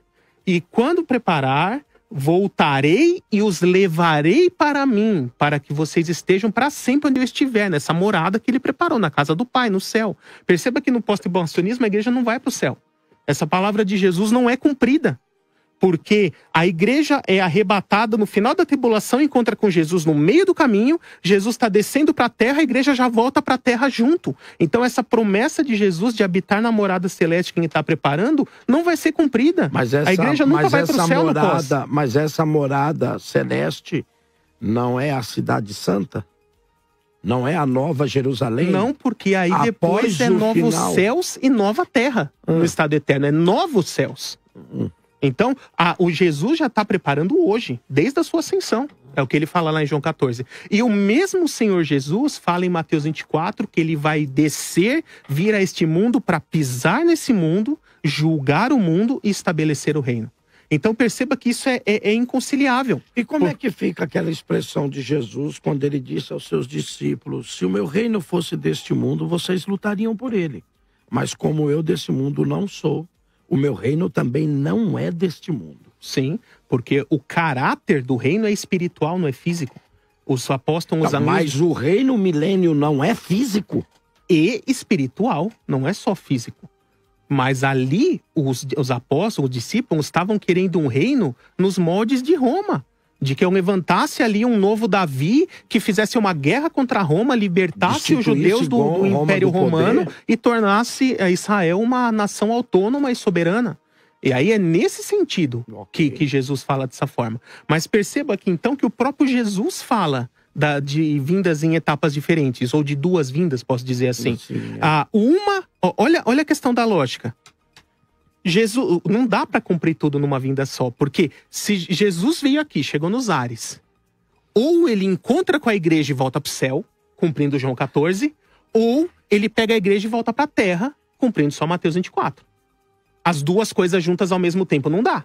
É impossível. Não tem como cumprir isso numa manifestação só. Olha só, gente, agora, meu Deus do céu, o pré-tribulacionismo acredita em uma vinda ou em duas etapas, ou como o próprio pastor Gabriel definiu, duas vindas. O pós-tribulacionismo não acredita nessas duas etapas. O que se acredita é que é uma sequência, pastor. Em primeiro lugar, quem lê Apocalipse direito, com certeza enxerga que a igreja passa, atravessa pela tribulação, triunfa e encontra o seu Senhor. Mas esse é o debate que nós teremos até a volta do grande rei. Em primeiro lugar, muito obrigado pela correção, né? De eminência e eminência. Muito obrigado pela correção, né? Até porque quem ama correção é sábio, né? Agora, vamos lá, já que o senhor me corrigiu, eu preciso pedir uma coisa pro senhor também. Cadê a obra do São Cirilo? Ué, eu já falei que vai ser postado nos comentários. Cadê a obra do São... O senhor tá com internet, o senhor falou que não ia responder porque tá com internet. Saia correndo agora e pegue. Sabe por que o senhor não procura na internet? Porque não tem. Essa é a grande verdade. Eu acho que o senhor leu a obra do Cirilo do Carrossel. Será postado no comentário. Mas tudo bem, vamos lá. O senhor deve ter lido a obra do Cirilo do Carrossel, porque o São Cirilo não tem. Vamos lá. Lamentável, né? Perder tempo com esse tipo de coisa. Não, mas é verdade. É verdade. Não tem. É mais bonito quem pegar... falou que depois vai fazer vídeo pra explicar o que não conseguiu aqui foi você. Eu vou e posso falar até mais. Eu peço pra rádio com muita gentileza e carinho que marque esse debate com os tribunais e sobre qualquer tema que o amado irmão em Cristo propor que a gente debate, não tem problema. Só que eu acho que nós viemos voltados a um assunto. Se a gente for entrar numa profundidade de tribunal, a gente vai comer todo o assunto, vai virar uma salada de fruta. É totalmente relacionado com o assunto do debate. E não tem nada a ver, mas produção, Carla, se puder, marque esse debate por gentileza, né? Caso ele ainda queira debater comigo. Vamos lá. A respeito desse assunto, a igreja acredita que o pré-tribulacionismo, o pós-tribulacionismo acredita que a igreja passa pela grande tribulação. Então, todas essas coisas que o Gabriel está falando, que ele está apresentando, são pensamentos pré-tribulacionistas que normalmente ele vai defender até a morte, mas não são viáveis. Eu mostrei a parábola das 10 virgens. Ele não aceitou e quis dizer que é Israel. Eu apresentei para ele que ou existe duas noivas, ou existe uma só. Não importa o contexto do grupo ali. É um povo que está esperando a volta de Jesus e que com certeza, pastor Calixto, se converteu a Jesus. Caso se converta a Jesus, é a igreja. Se torna um único povo. Abandona a lei, é um único povo. Essas são as falhas pré-tribulacionistas. Eles querem criar a mentalidade de um Jesus esquecido. Um Jesus que não consegue terminar o seu trabalho de uma vez só. Ele vem primeiro, pega um povo, faz distinção desse povo, leva um grupo, depois ele deixa 7 anos um outro povo sofrer, para depois descer e para poder pegar. Você vai dizer para mim que isso não tem distinção? Você vai dizer para mim que isso não lembra até mesmo um pouco dos pensamentos calvinistas, onde existe um povo destinado a sofrer e existe um povo destinado a escapar da ira? Outra coisa que ele falou no começo do debate, que eu achei muito interessante e me atentei agora, não sei se ele vai lembrar. Ele disse que Deus reservou esse momento. Então, se Deus reservou esse momento desde a fundação do mundo, significa que Deus predestinou tudo isso? Significa que foi predestinado por Deus que tudo isso acontecesse, que primeiro ele viesse, salvasse um grupo, e depois o outro grupo ele deixa 7 anos para depois poder pegar de novo? É um pouco esquisito. Então, dentro da linha... Vai colar, colega. Dentro da linha, é minha vez, mas agiu como um. Então, você tá puxando pra soterologia mas agora, agiu tem nada a ver uma coisa... Não. Agiu como um. Aqui, ó. Olha o que ele disse. Não desvia do assunto, voltem. Não foge da pergunta, aqui, volta pro assunto. Voltem o vídeo e logo no começo vocês verão. Reservado não Deus é determinado. Reservou. Você não sabe o que é presciência? Entendeu? Deus Você não sabe o que é presciência no arminianismo? Entendeu? Vou ter que te ensinar arminianismo também. Coitado. Deus reservou. Então, sendo assim... A linha que nós defendemos é exatamente que a igreja passa. Eu estou esperando até agora um único versículo. Embora eu respondi todas as perguntas dele, é só assistir o vídeo, entendeu? É só assistir o vídeo. Se ele não gostou, se foi amargo demais, aí é problema dele. Mas eu respondi, entendeu? Se ele não gostou, tudo bem, direito dele. Estamos em um país democrático. Você confessou que não respondeu na sua fala. Até agora, eu estou esperando um versículo consistente, sóbrio, aonde está escrito, sem dúvidas, que a igreja será retirada e não passará pela tribulação. E o nosso querido colega não deu. Olha só, estamos voltando aqui para o debate. Eu até preciso intermediar um pouquinho essa questão aqui do seguinte: se houvesse esse texto tão claramente, não existiria o pós-tribulacionismo. Se houvesse algo tão claramente que provasse o pós-tribulacionismo, não haveria o pré-tribulacionismo. A grande verdade que eu consigo ver aqui, talvez seja muito simplista a minha fala, e talvez falte até um pouco de conhecimento nela, mas é que a gente consegue ver base para os dois pensamentos. Talvez uns melhor estruturado, ou até com mais ênfase bíblica, e outros talvez não, mas eu acredito que não é à toa, nós já estamos aí há milhares de anos discutindo sobre isso e não chegamos a uma conclusão a não ser aquela que essa é bíblica. Jesus voltará. Jesus vem. Se ele vem antes, se ele vem depois, se ele vem no meio, eu não sei. Eu sei que ele vem. Essa é a doutrina bíblica. Agora, a formulação teológica, eu não sei, mas eu queria fazer uma pergunta ao querido pastor Gabriel, se o senhor me permite, pastor Gabriel. Não dá para negar, até porque eu acredito, não sei se o senhor vê assim, mas eu acredito que sim, que há uma revelação progressiva nas escrituras, não é? Por exemplo, há quem diga que há uma alusão ali do casamento de Isaac e Rebeca sobre a igreja. Perfeito. Não é? Agora, veja bem, o texto vai dizer que ela atravessa o deserto, né? Vamos ler o texto? Gênesis 26, você está falando, uma noiva para Isaac. Isso. Eu amo esse texto porque você vê, pela própria tipologia bíblica, exatamente, ele é mais um texto que prova que o pré está certo. Não, vamos ver se o pré está certo mesmo. Ou talvez o senhor... Se você quiser, eu Não, pastor, eu também amo demais esse texto. Eu só estou fazendo a pergunta... Mas isso é uma tipologia, sim, é uma segunda camada. É uma segunda camada. E outros não. Sim. Por isso eu estou dizendo, e eu queria que o pastor me explicasse. Ela atravessa o deserto. Sim. Ok? Vamos, há um período... eu vou colocar a pergunta, depois o senhor... Não, eu faço a pergunta, depois o senhor explica e depois o senhor contesta. Ela atravessa o deserto. Há uma promessa de Isaac ao pai, que o pai lhe impõe, aí fica uma questão que vocês vão ter que responder para nós. Sim. Ah, Jesus vem e pisa na terra. Opa, o próprio Abraão disse para ele, você me promete que você não vai botar o pé naquela terra. Você só vai até o poço de Olá-Roi. Você vai esperar ela lá.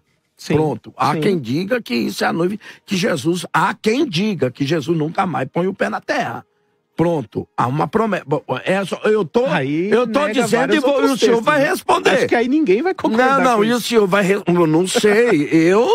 Eu particularmente, se eu for para Cantares, há quem defenda que ela não era morena natural, ela é morena queimada do sol. Cantares é poético, né? Mas se refere à igreja. Eu nem acredito que se refira à igreja. Olha... isso aí é inferência que se faz, mas originalmente ali é Salomão e a rainha de Sabá, Sulamita, né? Então, mas vamos lá. Há quem mas diga vamos voltar para o Gênesis, da que igreja. É relato histórico. Então, ela é uma morena queimada de sol. Parece que ela sofre um período e Salomão pergunta, quem é esta que vem subindo? Sim, porque a Sulamita era africana. Aí depois o Salmo vai dizer que esse vestido dela que ela vem subindo, ela vem cheirando a 2 tipos de perfume, a mirra e a aloés. A mirra é símbolo de sofrimento. Na cruz de Cristo ele recebe os 3 presentes, ouro, incenso e mirra. E ninguém vai discordar que a mirra é o símbolo do seu sofrimento. Aquele que foi massacrado, moído na cruz. Essa noiva, é a pergunta. Ela passa pelo deserto, ela é queimada de sol. Tá. Aí, assim, vamos separar Gênesis de Cantares. Mas não dá para separar a Bíblia porque ela é uma revelação progressiva. Mas é texto poético, pastor, é poesia. Pastor a gente não pode pegar poesia como profecia. Eu acho que agora pode ser o único momento que Gabriel, acabe concordando, não sei. Mas é o seguinte, a tipologia, ela é uma coisa muito bonita, ela serve como algo de se para utilizar, ilustrar. De se utilizar e ilustrar, mas algumas vezes ela se torna um pouco perigosa. Não estou dizendo que é o caso do amado irmão. Mas ela é perigosa mesmo, porque Santo Agostinho cometeu essa loucura. Muitas pessoas começam a querer achar alguma coisa de Cristo em tudo quanto é personagem bíblico. Mas, por exemplo, se nós formos falar disso, por isso que eu digo, ela pode ilustrar, mas ela não é a realidade. Porque, por exemplo, Santo Agostinho dá lá na passagem do homem que desce de Jerusalém, essa tipologia em algum momento, né, nem pensei em utilizá-la, mas essa tipologia em algum momento é muito boa porque ela atravessa o deserto. É isso que eu tô E se ela atravessa o deserto, ela passa pela provação. Se ela simboliza a igreja, nós não vemos Rebeca sendo retirada. Se ela simboliza a igreja, ela passou pela tribulação e fortalece ainda mais a ideia apóstola. Não, é por isso que eu estou perguntando, eu queria que o pastor explicasse para nós, pastor, como é que ela atravessa o deserto, que deserto é esse? Logicamente, de novo, o senhor, melhor do que eu, ela não serve mas ela serve para ilustrar. Não sei, o que o senhor nos diz? Vamos na história. Ok. Né? Gênesis 26... muitas vezes tem um subtítulo aqui chamado Uma Noiva para Isaac. Isso. Tá? Entrando aqui no nível de tipologia, assim como Abraão muitas vezes é comparado ao Deus Pai. Okay. Então, por exemplo, ali na passagem do rico e o Lázaro, em Lucas 16, o pai Abraão ele simboliza Deus, entre outros textos. Isaac também é comparado como Cristo, como o Filho de Deus. Por exemplo, em Gênesis 22, Abraão quase sacrifica Isaac, e ali é uma simbologia do sacrifício de Cristo por nós. Né? Então, dentro dessa ideia, a gente pode pensar assim, o pai, Abraão, queria uma noiva para o seu filho Isaac. Ok. Certo? E aí o que ele faz? Ele pega o seu servo fiel, que nós podemos entender aqui como o Espírito Santo, né? E manda ele a uma terra distante procurar uma noiva para o seu filho. Ok. Então a gente pode entender que aqui do céu ele foi para a terra. Aqui, planeta Terra, onde a gente está. Quando chega lá, ele vai na casa de Labão, explica o que aconteceu e pergunta quem quer ser noiva de Isaac. E aí a gente percebe que tem a resposta de fé ali da da Rebeca. Não, mas né? ele já tinha escolhido ela antes. Ele escolheu ela lá no poço. Sim, mas... Aí vai até a casa com ela e pergunta pra família: você vai acompanhar esse senhor? E ela diz: aí vou. Tudo bem. Ele gostou da moça e entendeu que ela era uma moça adequada para isso. Mas ele não tinha poder de levar ela se ela não quisesse. Não, de jeito nenhum. Então, ele primeiro falou com o pai dela, tudo bem, mas perceba que o Labão, o que ele falou? Ele virou para ela e falou: você quer ir? Quer ir? Em nenhum momento ela foi obrigada. Não. Ela manifestou espontaneamente a vontade de querer ir. Aí parece que pega um pouquinho o calvinismo. Exatamente. Né? Então perceba que cada um de nós está aqui como igreja, nós temos a liberdade de escolher: quero me tornar parte da noiva de Cristo ou não. Tá. Né? Pelo exemplo aqui de Rebeca. Mas olha que legal. Ela falou assim: me dê mais alguns dias para eu me aprontar. Então, nos dias de hoje, a noiva está se aprontando. Está se preparando para se encontrar com o noivo. Quando ela ficou pronta, o que aconteceu? O servo fiel, que representa o Espírito Santo aqui, pega ela e começa a levar de volta em direção à casa do pai. Então não é ela que foi por conta própria.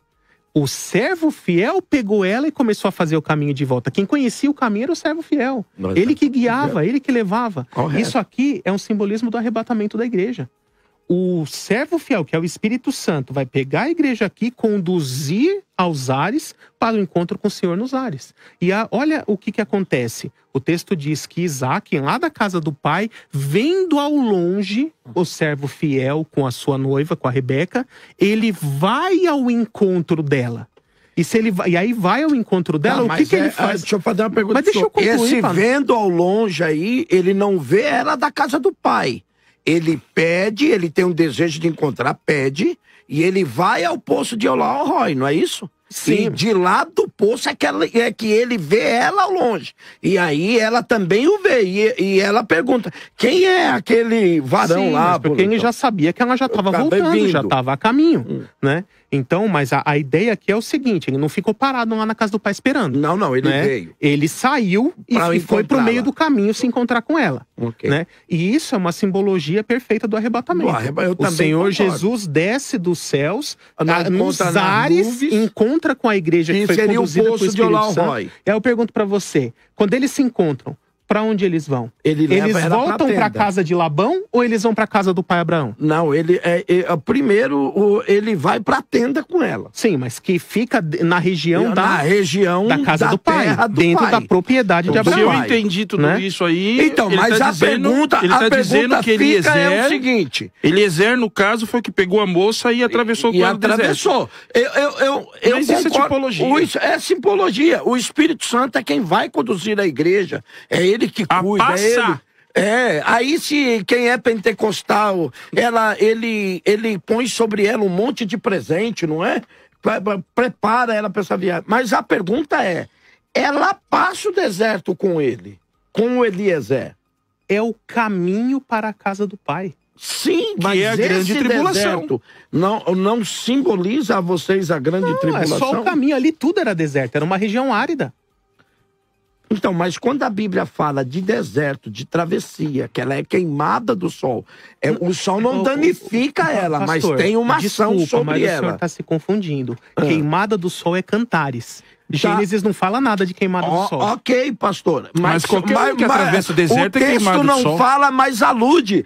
Quem passa pelo deserto, o sol tem referência sobre ele. Mas... Como é que alguém atravessa o deserto e o sol não tem referência sobre ele? Mas a maioria dos teólogos não concorda que Cantares é uma referência à igreja. Mas aí eu vou dizer pro senhor também, viu? A maioria dos teólogos não concorda com tanta coisa, porque como é que eu posso negar que alguém atravessa o deserto e que o sol não tem efeito sobre ela? E se ela já fosse morena?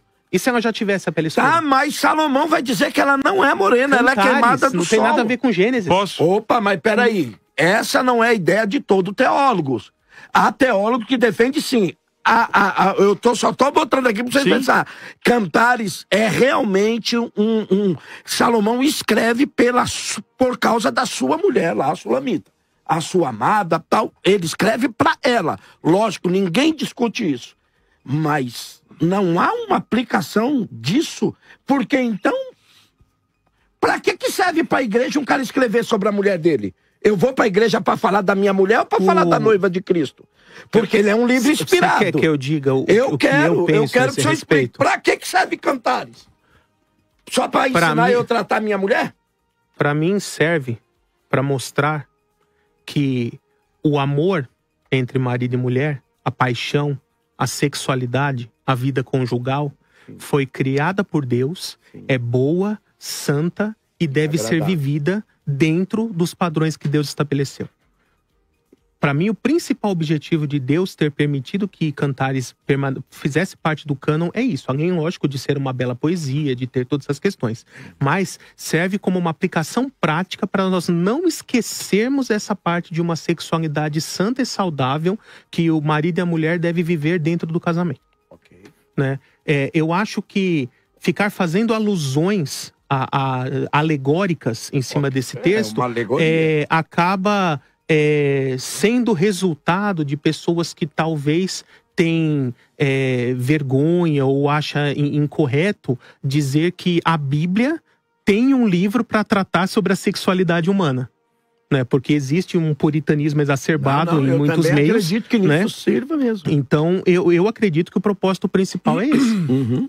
Querido pastor Emerson. Bom, volta a falar. Olha, eu até porque aproveitando aqui, claro, os dois teólogos aqui também, para esclarecer um pouco as minhas dúvidas também, né? Que talvez seja a dúvida de tantos. Esse conceito de atravessar deserto, por deserto simbolizar provação, tribulação, ele acontece em toda a Bíblia Sagrada. Na verdade, Gabriel usou dois exemplos, um eu me lembro, o outro não. Ele falou sobre Ló, que Ló ele foi retirado da destruição de Sodoma e Gomorra, e isso seria, por exemplo, um exemplo daquilo que o pré-tribulacionismo foi Enoque, defende. O outro foi Noé no dia do Noé. O que nós precisamos entender? Nós precisamos entender que Sodoma e Gomorra ela foi queimada. Obviamente que Ló não podia ficar parado lá, senão ele morreria. Mas ele teve ciência do que estava acontecendo. Então, por ele ter tido a ciência do que estava acontecendo, ele saiu para poder escapar pela sua vida. Mas passou pela tribulação. Ele foi retirado pelos anjos. Ele não saiu por conta própria. Os anjos tiraram ele. Não tem problema. Mas, como bom arminiano que é, acho que acredita que ele decidiu seguir. Então ele saiu. Inclusive, o próprio texto diz ali, os anjos o arrebataram da cidade. Perfeito, mas ele viu... Então você virou calvinista mesmo. Exatamente. Não, porque aqui não está falando de salvação. Bom, agora deixa eu terminar. Então vamos lá, tem esse exemplo. Noé. Por mais que Noé estava dentro da arca, é importante entendermos que o processo de Noé, do início ao fim, dura 1 ano e 10 dias. Segundo Russell Norman Champlin, na sua obra de Antigo Testamento, interpretado versículo por versículo. A aprovação de Noé dura 1 ano e 10 dias. Noé enfrentou o dilúvio. A única coisa é que ele foi guardado. Não daria para ele enfrentar o dilúvio nadando, mas ele passou pelo dilúvio. Passou pelo dilúvio, passou pela aprovação, porque ele foi obediente e ele foi fiel. Ele teria sido retirado do dilúvio se Deus tivesse preparado algum lugar para ele ficar, dizendo, aqui não vai chover. Aí poderíamos dizer que ele foi retirado, mas ele viu o dilúvio, ele atravessou o dilúvio e sobreviveu porque Deus assim o quis e era um homem justo. Não dá para negar que ele passou. E era um homem justo. Né? Então, a grande diferença que acontece aqui é que todos os textos bíblicos apresentados apresentam que o povo de Deus, vamos esquecer agora judeus e gentios, o povo de Deus, ele atravessa a tribulação e Deus o salva no meio da tribulação. Nós podemos pegar grandes exemplos como dilúvio, travessia de Mar Vermelho, destruição de Sodoma e Gomorra, como exemplos até um pouco mais simples e pequenos, textualmente falando, como Daniel na Cova dos Leões. Deus fez Daniel ficar invisível aos leões? Tem gente que fala isso, mas claro que não. Daniel passou uma noite, ele atravessou uma tribulação, ele atravessou uma provação e sobreviveu. Assim é o que vai acontecer com a igreja do Senhor. Já dizem que o rei, para poder guardar Daniel, mandou jogar tanta comida para os leões que então, mas aí nós entramos naquilo que a tradição judaica chama de midrash, né? Chama de acréscimo. Olha. Então, a travessia, a igreja, ela passará pela grande tribulação, ela será preservada, dentro de todas as coisas que eu respondi aqui, eu deixo bem claro que as respostas podem não ter agradado o pré-tribulacionista, mas é a defesa que o pós-tribulacionista oferece. Do mesmo jeito que as defesas dele não nos agradam. Mas a igreja atravessa, a igreja passa e Cristo voltará apenas uma vez para encontrar conosco nos ares, e nada de arrebatamento secreto, nada de retirada primeira, ninguém aqui é especial, ninguém aqui é eleito, não caiam nessas loucuras, fiquem preparados e lembre-se da parábola da figueira. Exortação e vigilância é o que a igreja mundial precisa para esperar o retorno de Jesus. Olha só, gente, estamos chegando aí, mas ainda temos algo aqui para tratar com você aqui na 102.9 FM. Você não pode deixar de acompanhar a rádio pela @maisfm 102.9, tanto no Instagram quanto no YouTube. Você pode acompanhar a rádio, querido pastor Gabriel. Olha, eu não gostaria de insistir nisso, até para não se tornar um cara ou parcial ou chato com o senhor. Mas parece-me também que sempre que a deserto na Bíblia, ainda que figurativamente, tem um significado, até porque Jesus foi levado ao deserto para ser tentado. Eu estava olhando aqui Gênesis 24, sim, senhor. Né, e no caso específico de Rebeca, não tem essa menção explícita de que voltaram pelo deserto. Tá? Isso é uma referência só de Cantares.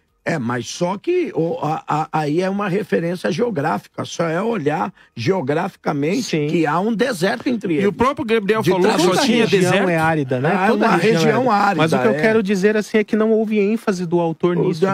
Sim, corretamente. O autor não especifica a palavra deserto aí, a palavra com o senhor, para o senhor discorrer aquilo que o senhor achar por melhor. Tá. Então, assim, apenas recapitulando aqui um resumo do que foi tratado hoje, né? Foi questionado quais seriam os textos para defender o pré. Eu fui acusado de não ter respondido nenhum, mas eu respondi 1 Tessalonicenses capítulo 1, o Senhor nos livra da ira. 1 Tessalonicenses capítulo 5, não fomos destinados à ira. Apocalipse 3:10, o Senhor nos livra desse período de provação que é para vir sobre todo mundo, para pôr a prova os que habitam na terra. Entre outros. Citei sobre Atos 15, a própria fala de Tiago, apoiada por Pedro, falando da distinção entre Israel e igreja, de que no plano atual Deus está tratando com a igreja e que após a conclusão disso voltará a tratar com Israel, né? Foi acusado de Deus fazer acepção de pessoas, de deixar pessoas sofrerem a tribulação, mas quem vai ficar sofrendo a tribulação são os judeus que não creem em Cristo. O objetivo de Deus em permitir que eles participem da tribulação é justamente para que eles sejam quebrantados e convertidos, coisa totalmente desnecessária com a igreja, porque já são convertidos. Também foi questionado aqui os julgamentos pós-vinda do Senhor Jesus, né, ali em Mateus 25, com paralelos em Ezequiel 20, Malaquias 3, Joel, que infelizmente não foi respondido. Também foi questionado a respeito da doutrina da iminência, né? Eu acho interessante, por exemplo, citar a parábola da figueira, que é uma parábola que fala justamente da doutrina da iminência e depois nega a iminência na hora de questionar como ela se cumpre no pós, né? Também sobre as próprias falas do Senhor Jesus, onde eu expliquei que em João 14, Jesus diz que vem, pega a sua igreja e leva para o céu. E em Mateus 24, Jesus diz que vem, pisa os seus pés nessa terra e fica aqui para julgar o mundo e estabelecer o reino. E eu solicitei que fosse explicado como cumprir tudo isso em uma única manifestação e também não foi respondido. Tá? Então, doutrina da iminência não foi respondido, juízo pós-vinda não foi respondido, como explicar e conciliar João 14 e Mateus 24 em uma única manifestação também não foi respondido. Tá? E sobre a questão do livro, eu vou deixar ali nos comentários, assim que o vídeo aqui sair, o livro Dispensacionalismo antes de Darby, onde está lá registrado vários argumentos históricos, citações de puritanos, reformadores da era medieval e de pais da igreja, falando que eles tinham sim conceitos que hoje são alinhados com o pré-tribulacionismo. Lembrando que a doutrina da igreja primitiva não é e nem nunca foi pós-tribulacionista. Eles eram intratribulacionistas. Eles acreditavam já estar vivendo a tribulação, entendiam que a tribulação era um período de tempo indefinido e que poderia ser cessado a qualquer momento com uma volta iminente do Senhor Jesus. Tá? Então essa ideia de que a visão da igreja primitiva é pós-tribulacionista, não. Isso é um engodo. Tá? Também sobre a sistematização do dispensacionalismo, eu confirmo que ela foi sistematizada de forma robusta e completa a partir de Darby, assim como a doutrina da Trindade também foi só de Agostinho para frente, ou dos pais capadócios, mas isso não significa que gerações anteriores não criam na Trindade. Tá? O fato de uma doutrina ser tardiamente sistematizada não significa que a igreja não cria nela antes disso. Voltamos. Tá bom, tudo bem. Tudo bem, voltamos para cá, estamos chegando a mais o final de um debate, você vai vendo que vai se desenrolando, vai se indo, e a cada vez mais precisamos de tempo para debater sobre essas questões. Queria agradecer aqui aos queridos debatedores, cada um dentro da sua linha, eu acho que explanou aquilo que lhe cabia. Acredito que algumas vezes, até aqui como intermediador, eu não diria que o debatedor não respondeu, diria tanto pelo lado do pastor Gabriel, né? Eu acho que de uma das respostas também mais sábias que um homem pode dar é os pais da igreja, Assembleia de Deus, quem é assembleano há muito tempo sabe. Quando eles não tinham resposta e eles não sabiam o que responder, a resposta deles é: vamos orar. Ou seja, a oração, buscar a Deus vai trazer a resposta. Acho que uma das respostas mais sábias também é dizer: olha, não me lembro ou não sei, vou colocar, como fez o querido pastor Gabriel, que vai colocar a fonte aí, que você vai poder buscar aquela informação que ele agora não tinha para lhe passar, mas ele sabe que ela existe, mas muitas vezes a gente não lembra, né, ou a fonte ou alguma coisa assim.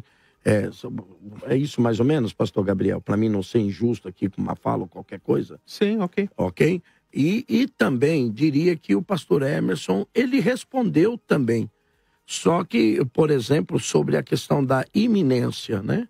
Ele acredita que a iminência, ela é num sentido de urgência espiritual. É assim que vê o pós-tribulacionismo. É assim que vê o pós, e que essa iminência, ela está atrelada a alguma revelação de alguns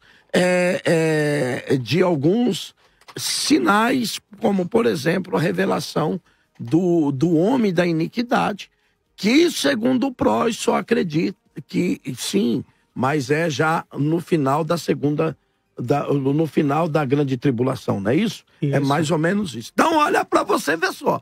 É pano para manga que dá demais. Eu vou dar aqui 2 minutos para as considerações finais dos queridos participantes.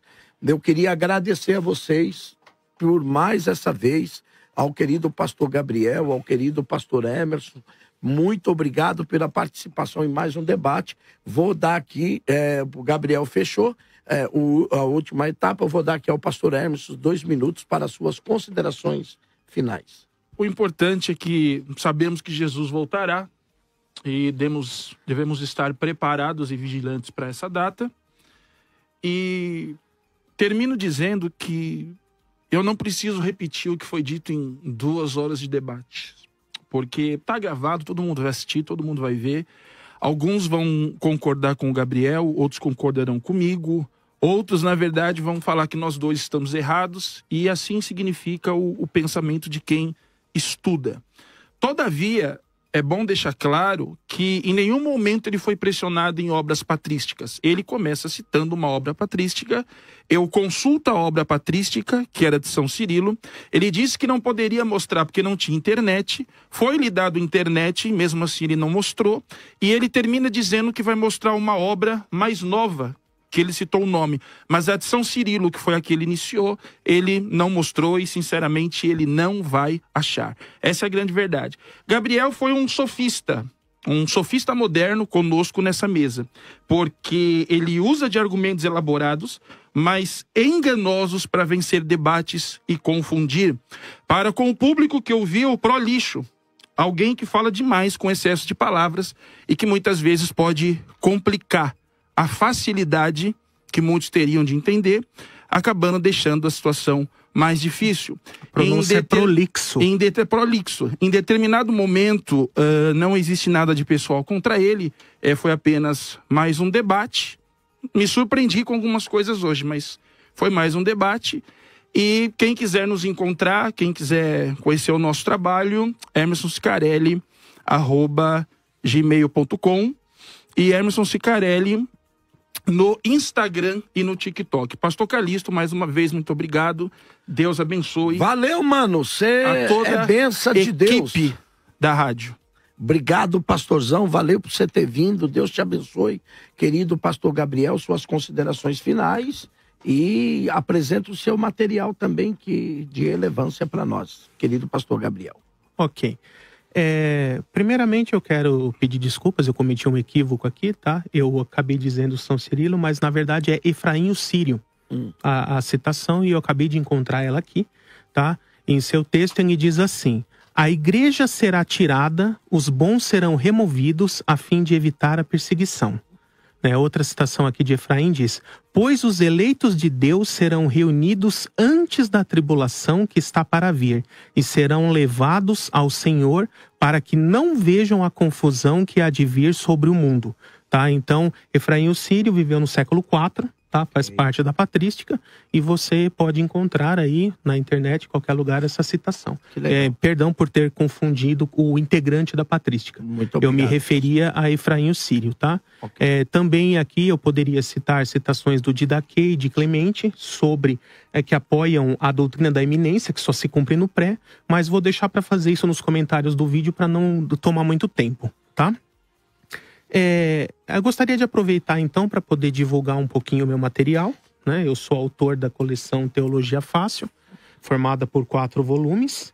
O primeiro volume é esse aqui, Entenda a Trindade, onde eu analiso aqui 4 disciplinas da teologia sistemática. Eu estudo sobre o Deus Pai, sobre Cristo, sobre o Espírito Santo e sobre a doutrina da Trindade, tá? Tudo de uma forma prática, simples, direta, totalmente embasado em textos bíblicos.